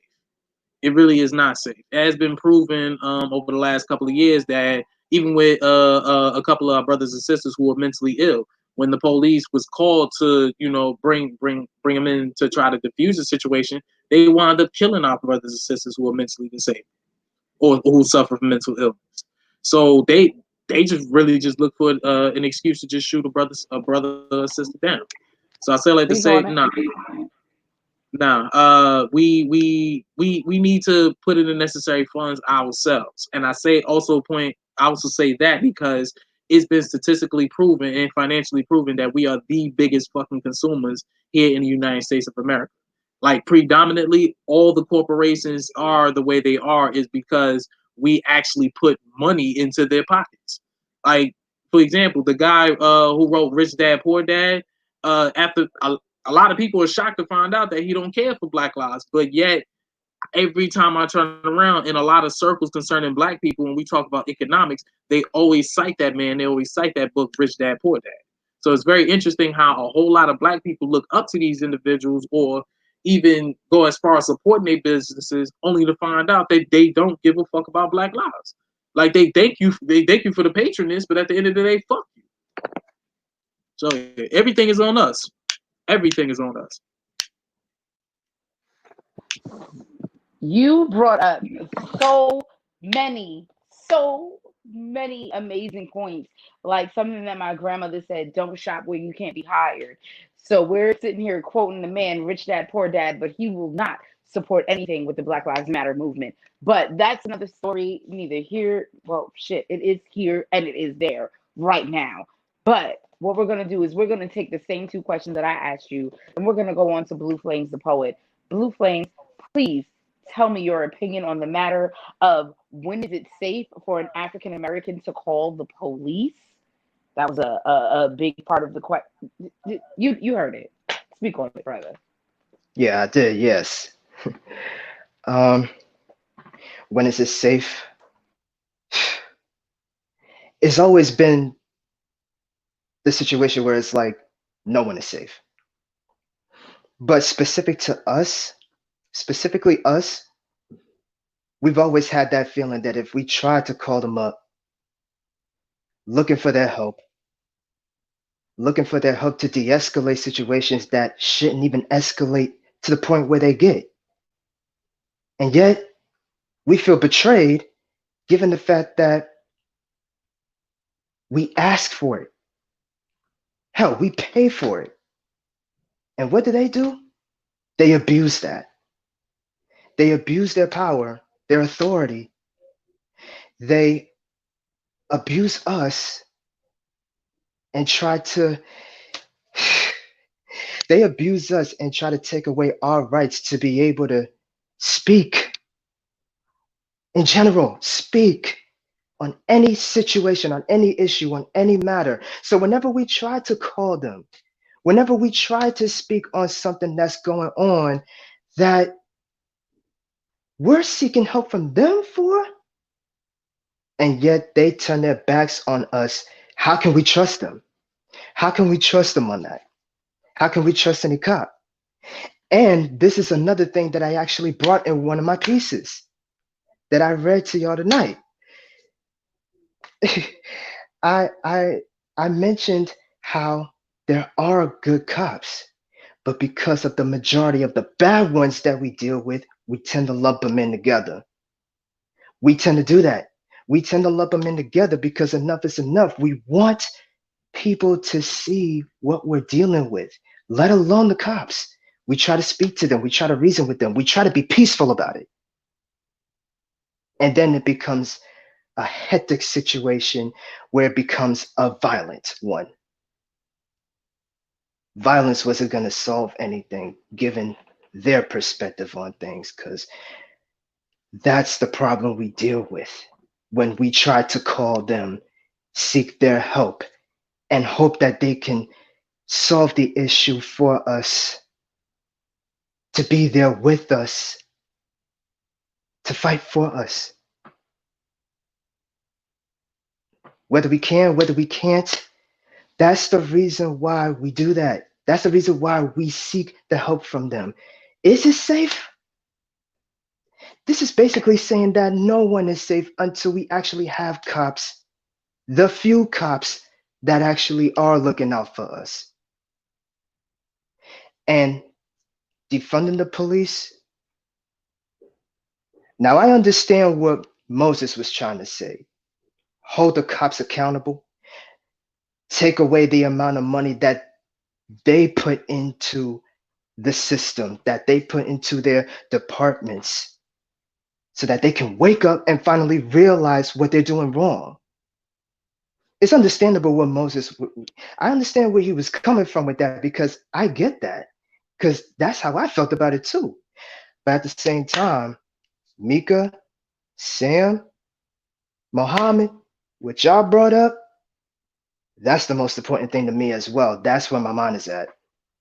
That's the most important thing to me as well. How about putting that money, invest that money into something better for our communities?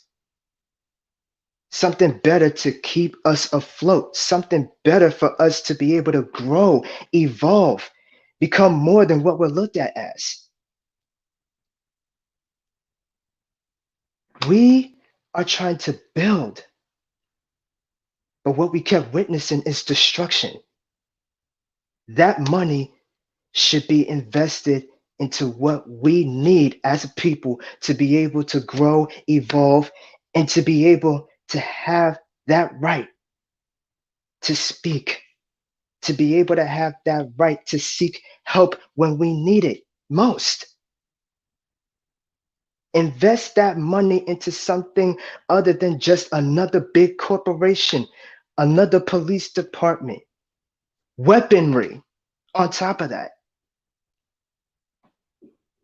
Anything that they would want to use to weaponize against us just because we're trying to fight for what we want in this country, what we seek to have in this country, what we're trying to build. Get a community together. Emphasis on unity in that word. Community. That's what we want. That's what we're seeking. That's what we want people to see. We seek decency from other human beings. That includes cops. Defunding the police, I understand where that's coming from because that's meant to help us continue to grow, continue to be better, and that we hope for better from the cops when we need them most.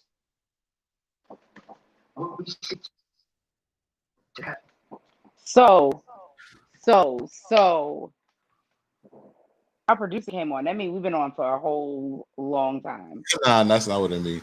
Y'all doing a good job. I want to salute everybody on the panel. We had a question that I just wanted to make sure got asked before you went on to the next question because I'm privy to what the next question is. So I'll read it for you if you don't mind, and then maybe you can pose it to the panel. All right. So this is from Nigel. He said, U.S. Democrats in Congress have proposed sweeping legislation to reform American police in the following weeks of the protests against police brutality and racism. This bill would make it easier to prosecute police for misconduct, ban chokeholds, and address racism. His question is, what more can we add to this bill? And I'm out. All right. So that part will probably be edited out. So Sam. So with the new bill that was recently passed that, bans chokeholds and the no-knock warrants and it polices police, what do you feel that can be added to that bill? That's not a question I could answer like in a split second. So if somebody else wants to go first, I'd appreciate it. All right. Take a second to think on it. I'm gonna go with Blue Flames because I love you, my dear, and you have some amazing points, but you are long-winded, so I'm gonna start with you. Oh man. Nah, but that's the thing, because when I have so much on my mind, I want to get it all out. I want to make sure to get it all out there before I forget. That's how it is. Now you was asking the question, what more can they add to the bill, right? All right, so Muhammad, you hop right.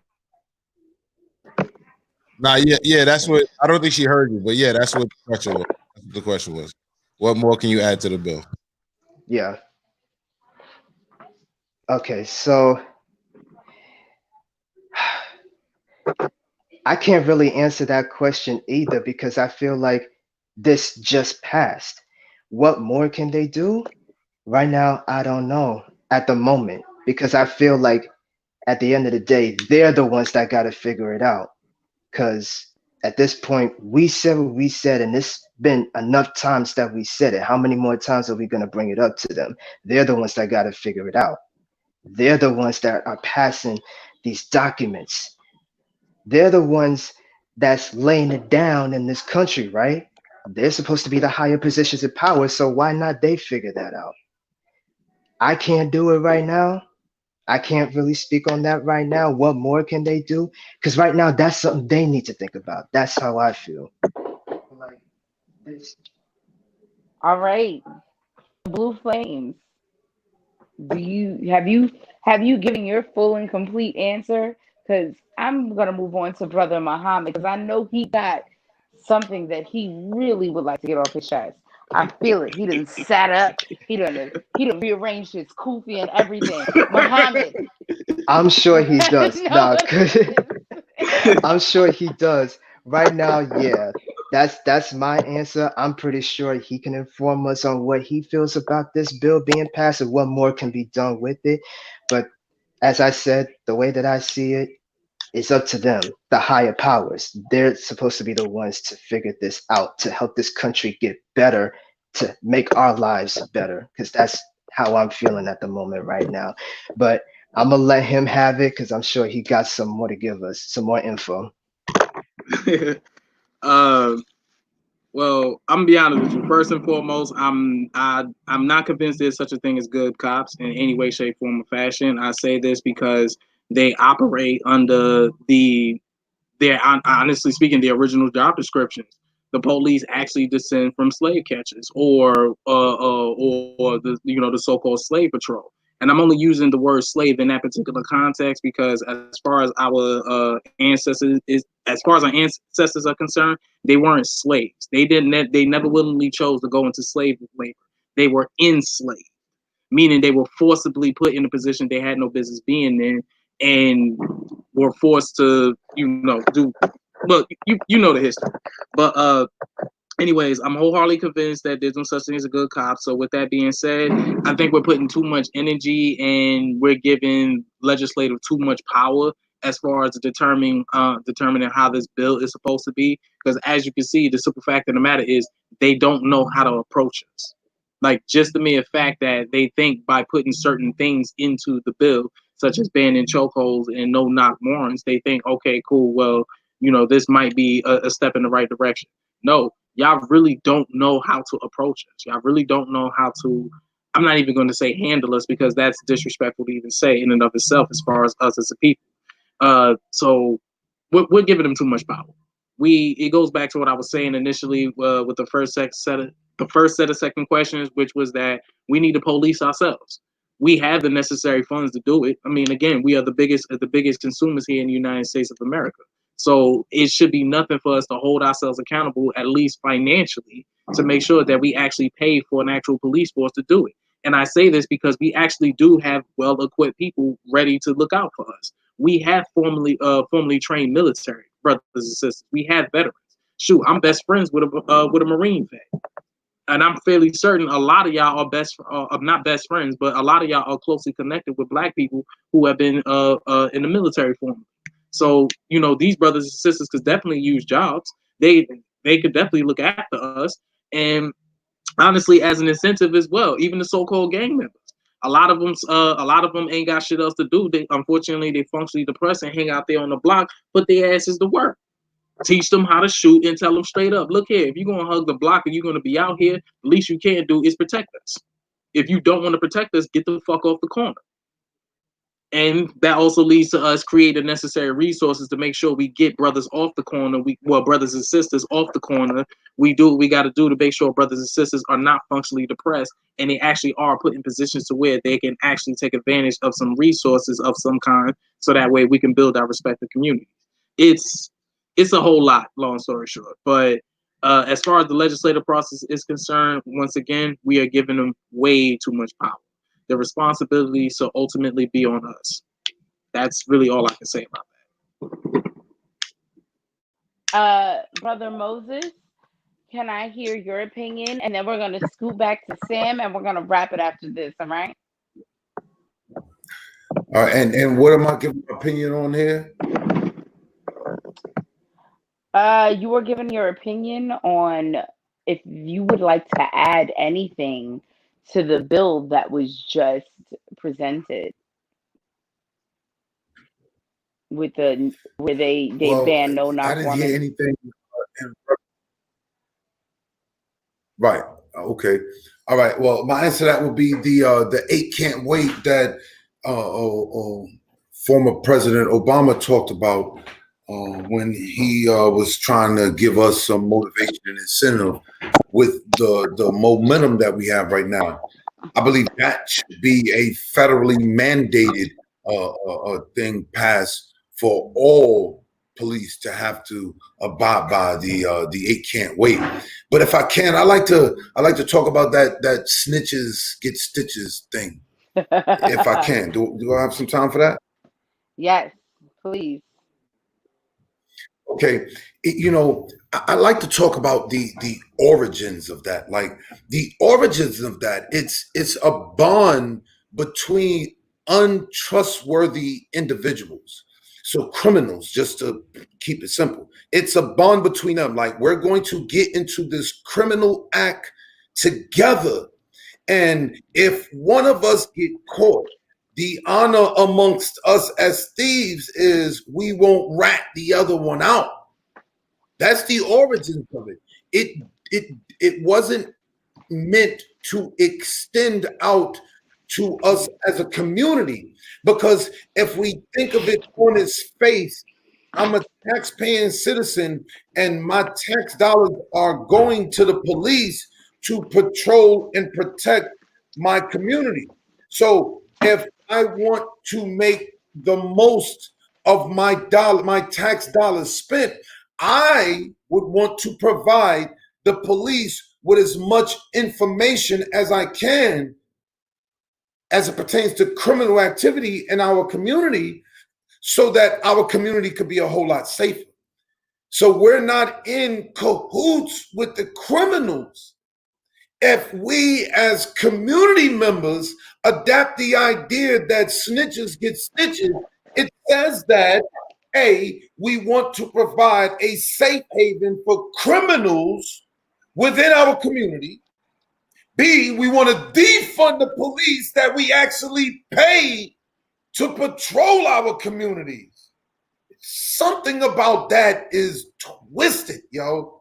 We have to get off the notion and or the idea that it is a wrong thing for us as tax-paying citizens to snitch on a criminal.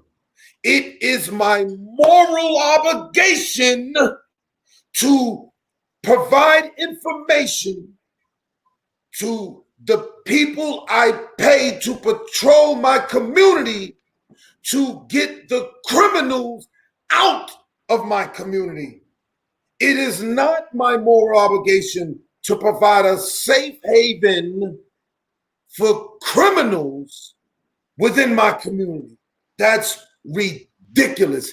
It's a programmed, inherited mentality that derives from two untrustworthy people wanting to get in cahoots to commit a crime, not for us as tax-paying citizens.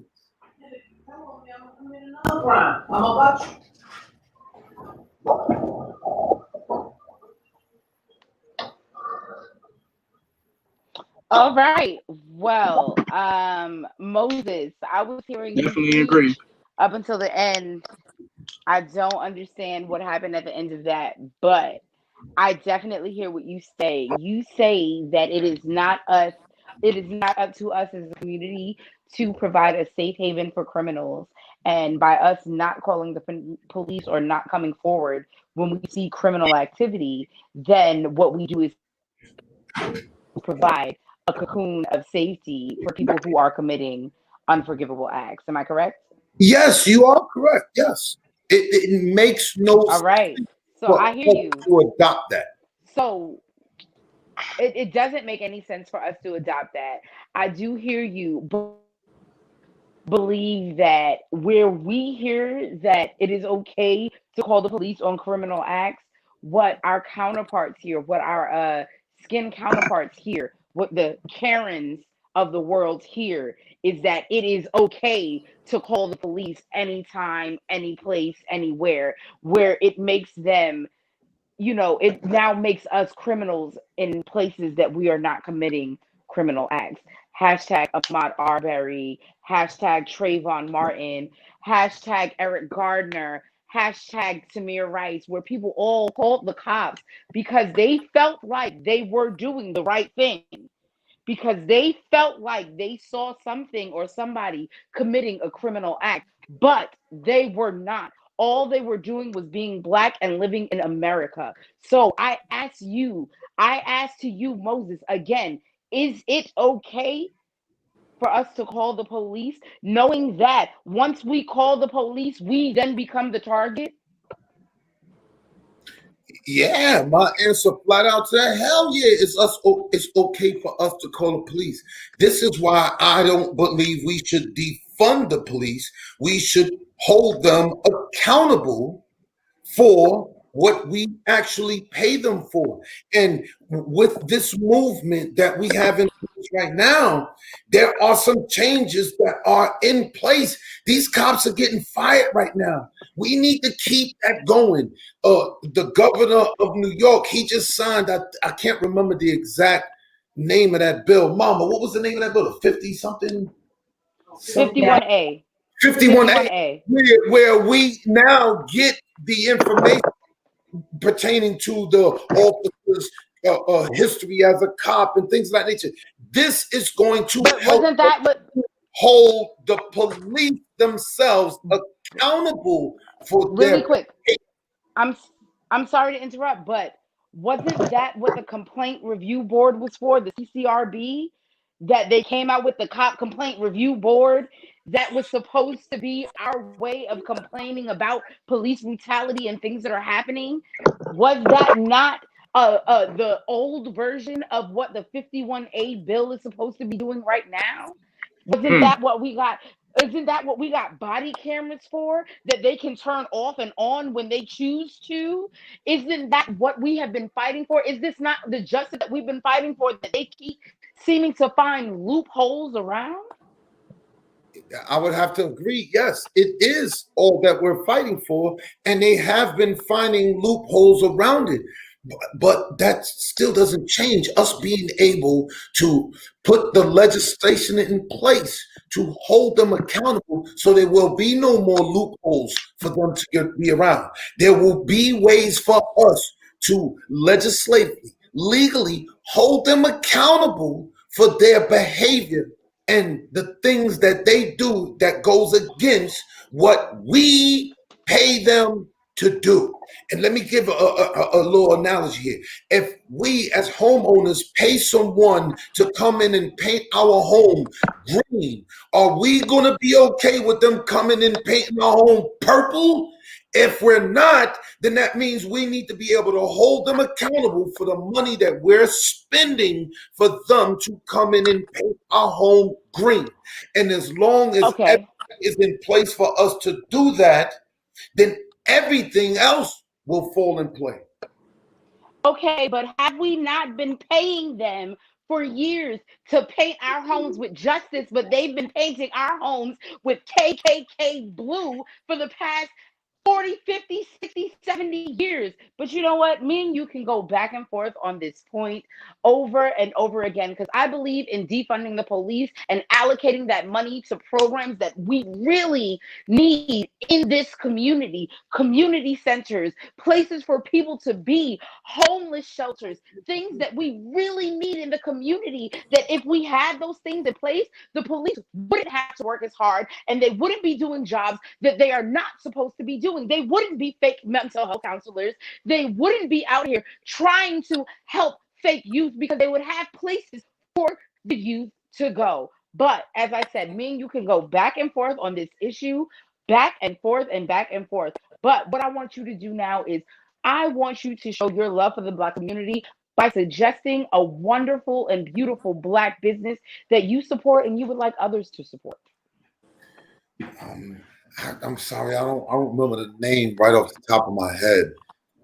It's a business that I buy my beads from, and I'm so sorry I don't remember the name right off the top of my head.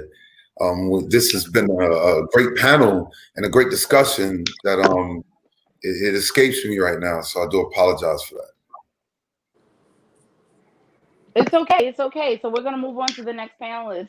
Mohammed, please suggest a wonderful Black business that you would like everyone to support. Spuds, located on Fulton Street. Damn, I done got. Give me a second. Let me Google the address right quick.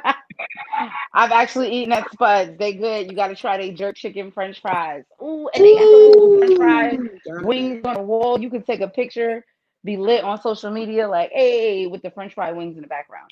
I'm telling you, they're The quite address, the delicious. address itself is 1460 Fulton Street. I don't know the cross streets, but I promise you, due to the time frame that we live in, as far as smartphones is concerned, you can pull that shit up on Google and you'll get the cross streets. I wanna chime in right quick about the whole police situation. Brother Moses, I feel where you coming from. I wholeheartedly do, especially with the whole snitching thing. Just trust, I know the backstory behind it all as well. But unfortunately, the word snitch has actually became uh flexible, unfortunately, due to the fact that the matter is, like, us as black men, we don't really have that many opportunities in corporate America, as much as they like to present itself, which is why a lot of our brothers and sisters are engaging in criminal activity in the first place. And what make it real bad is a lot of the so-called criminal activities ain't even that serious. I mean, come on, hustling weed, for example.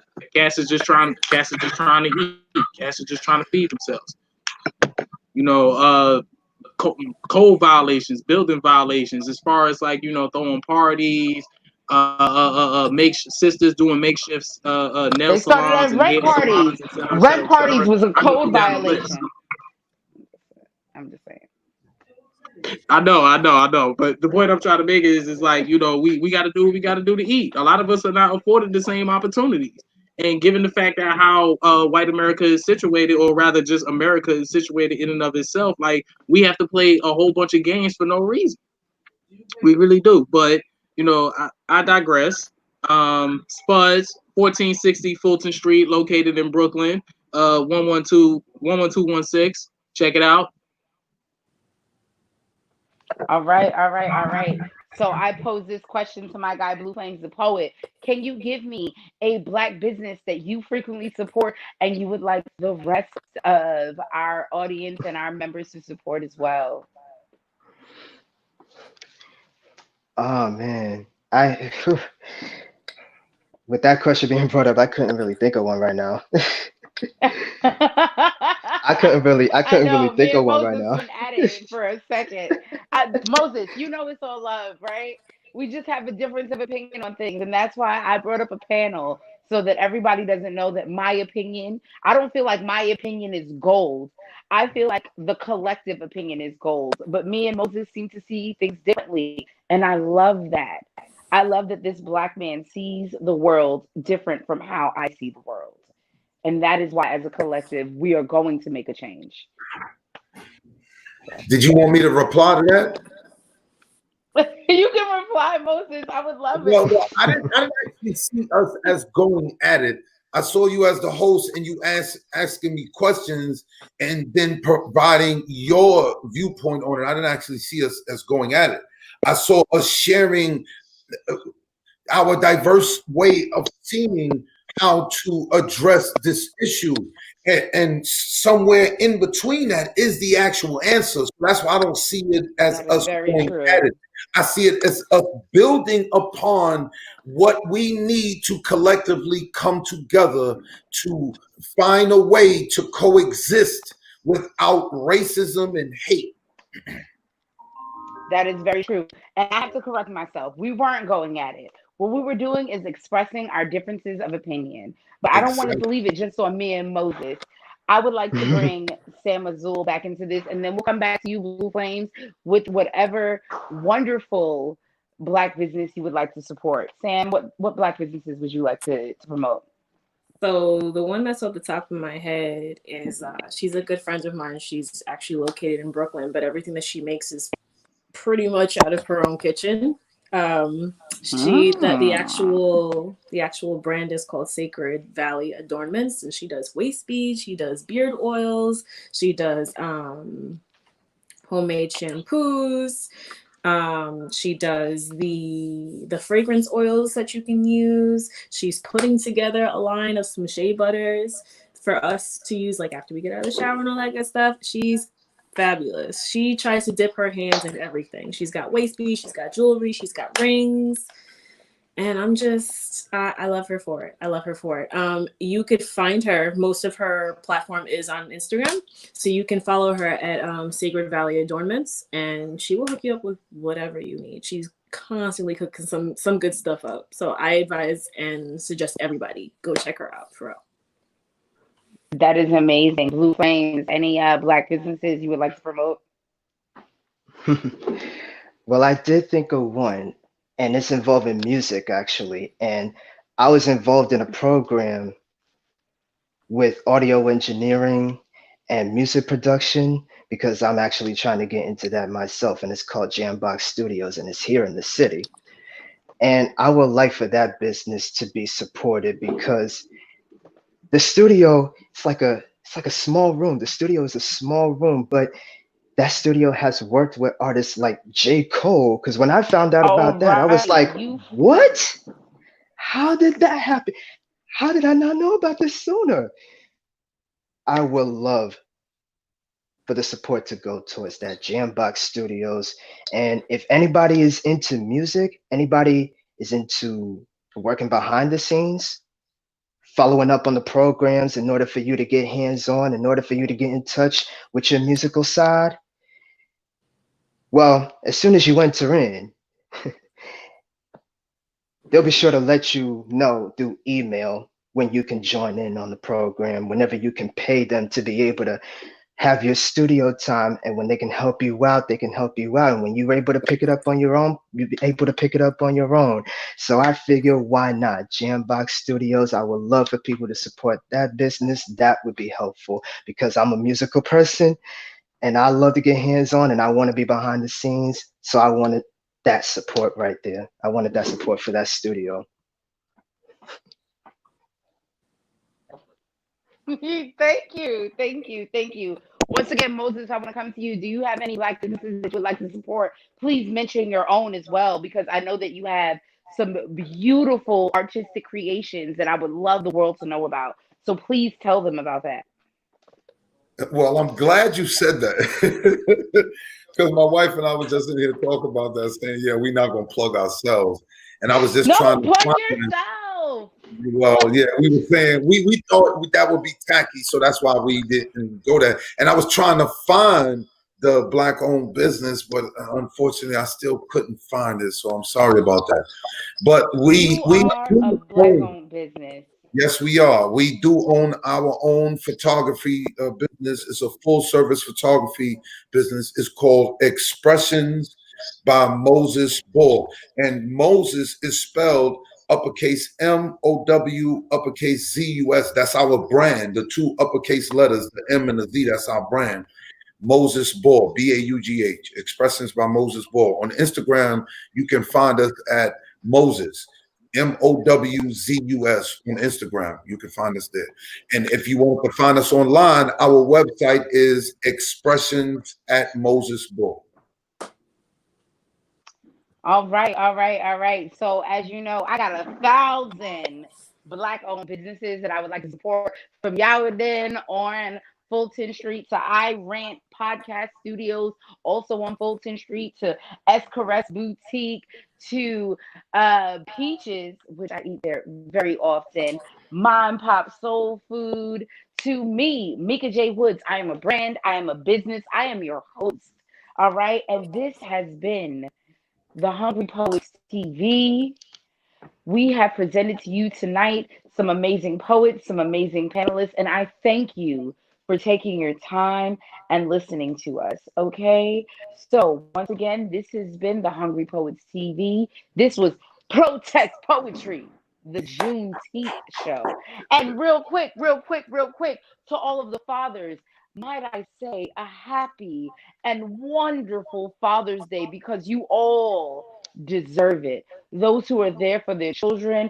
I have had the pleasure of having an amazing father in my life who I'm going to cook an amazing meal for on Sunday because he was a great dad. He is a great dad and he will always be a great dad to me.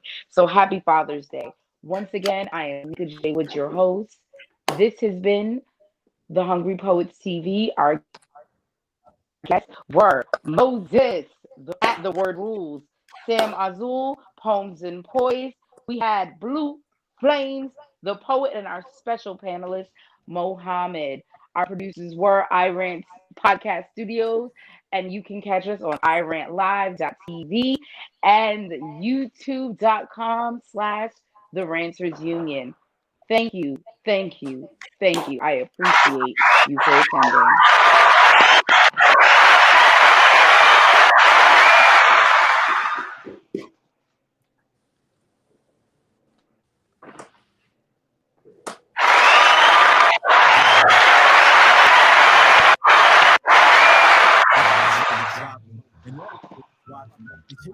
Blocked them off and locked him while they shot him. First they chased us down, locked us up, the profit off the pot, and then they chased us down, hung us up, and smiled while someone shot it. The universe is listening, but the devil's always plotting. A body's always dropping, and all our babies watching. They chase him down and block him off and lock him down. First they chased us down, locked us up, the profit off a cotton, and they chased us down, hung us up, and smiled while someone shot it. The universe is listening, but the devil's always plotting. So your prayers ain't loud enough because he only talks in violence. A secret code of silence that they use to maintain dominance. Those votes don't come with bullets, so tell Biden fuck up out it. If a nigga take your chain, you go kill him. In the streets, that's crystal clear. Massa put them chains on you, give you 100 years. The heaviest chains be the ones that you can see there. The ice so cold, blind your third eyes, optics, American pie a la mode, and everybody's rotten. They shot him on his couch while he was eating hot. A body's always dropping, and all our babies watching. They chased him down and blocked him off and locked him while they shot him. First they chased us down, locked us up, the profit off a cotton, and they chased us down, hung us up, and smiled while someone shot it. The universe is listening, but the devil's always plotting. So your prayers ain't loud enough because he only talks in violence. A secret code of silence that they use to maintain dominance. Those votes don't come with bullets, so tell Biden fuck up out it. If a nigga take your chain, you go kill him. In the streets, that's crystal clear. Massa put them chains on you, give you 100 years. The heaviest chains be the ones that you can see there. The ice so cold, blind your third eyes, optics, American pie a la mode, and everybody's rotten. They shot him on his couch while he was eating Haagen-Dazs. They even shot her in her sleep, and she was out there saving lives. They shot Tamir for playing, he shot them just for praying. Then the cops went out and copped them Burger King with extra fries. The cops are KKK and they ain't even trying to hide. I went and copped a big AK and then I got it supersized. I grabbed my vest up off the dresser, laced my boots up extra tight, kissed my wife and hold my daughter, hope I make it through the night. But if I don't, won't go out bleeding, I'll go out squeezing. Just like Gavin Long and Meka J, they both have valid reasons. When you shackled in the pressure, color justified your death. They yelling at you, stop resisting with their knee inside your neck. And that's just some shit that I'm supposed to sit back and accept. Fuck a check, ain't no rest until I get that cracker's head, nigga. Blast that gat in your mouth. The Klan no longer just wears white hoods and white sheets, but now the Klan wears black robes and sits on the judge's bench to rule from the courtroom. The Klan now wears blue uniform, carries a badge or a shield and a legal quote-unquote weapon. 2 or 3 brothers so bad, I'm blind, I'm crip. Damn white men come, you throw the guns under the damn car, throw the damn guns in the bushes. He make 50 niggas stand up against the wall, one peck of wood. I don't never read about no drive-bys at the police station. I never heard of you shooting at the police station and busting on a cracker while they eating Dunkin' Donuts. You ain't got the heart. Friday. Kill your own.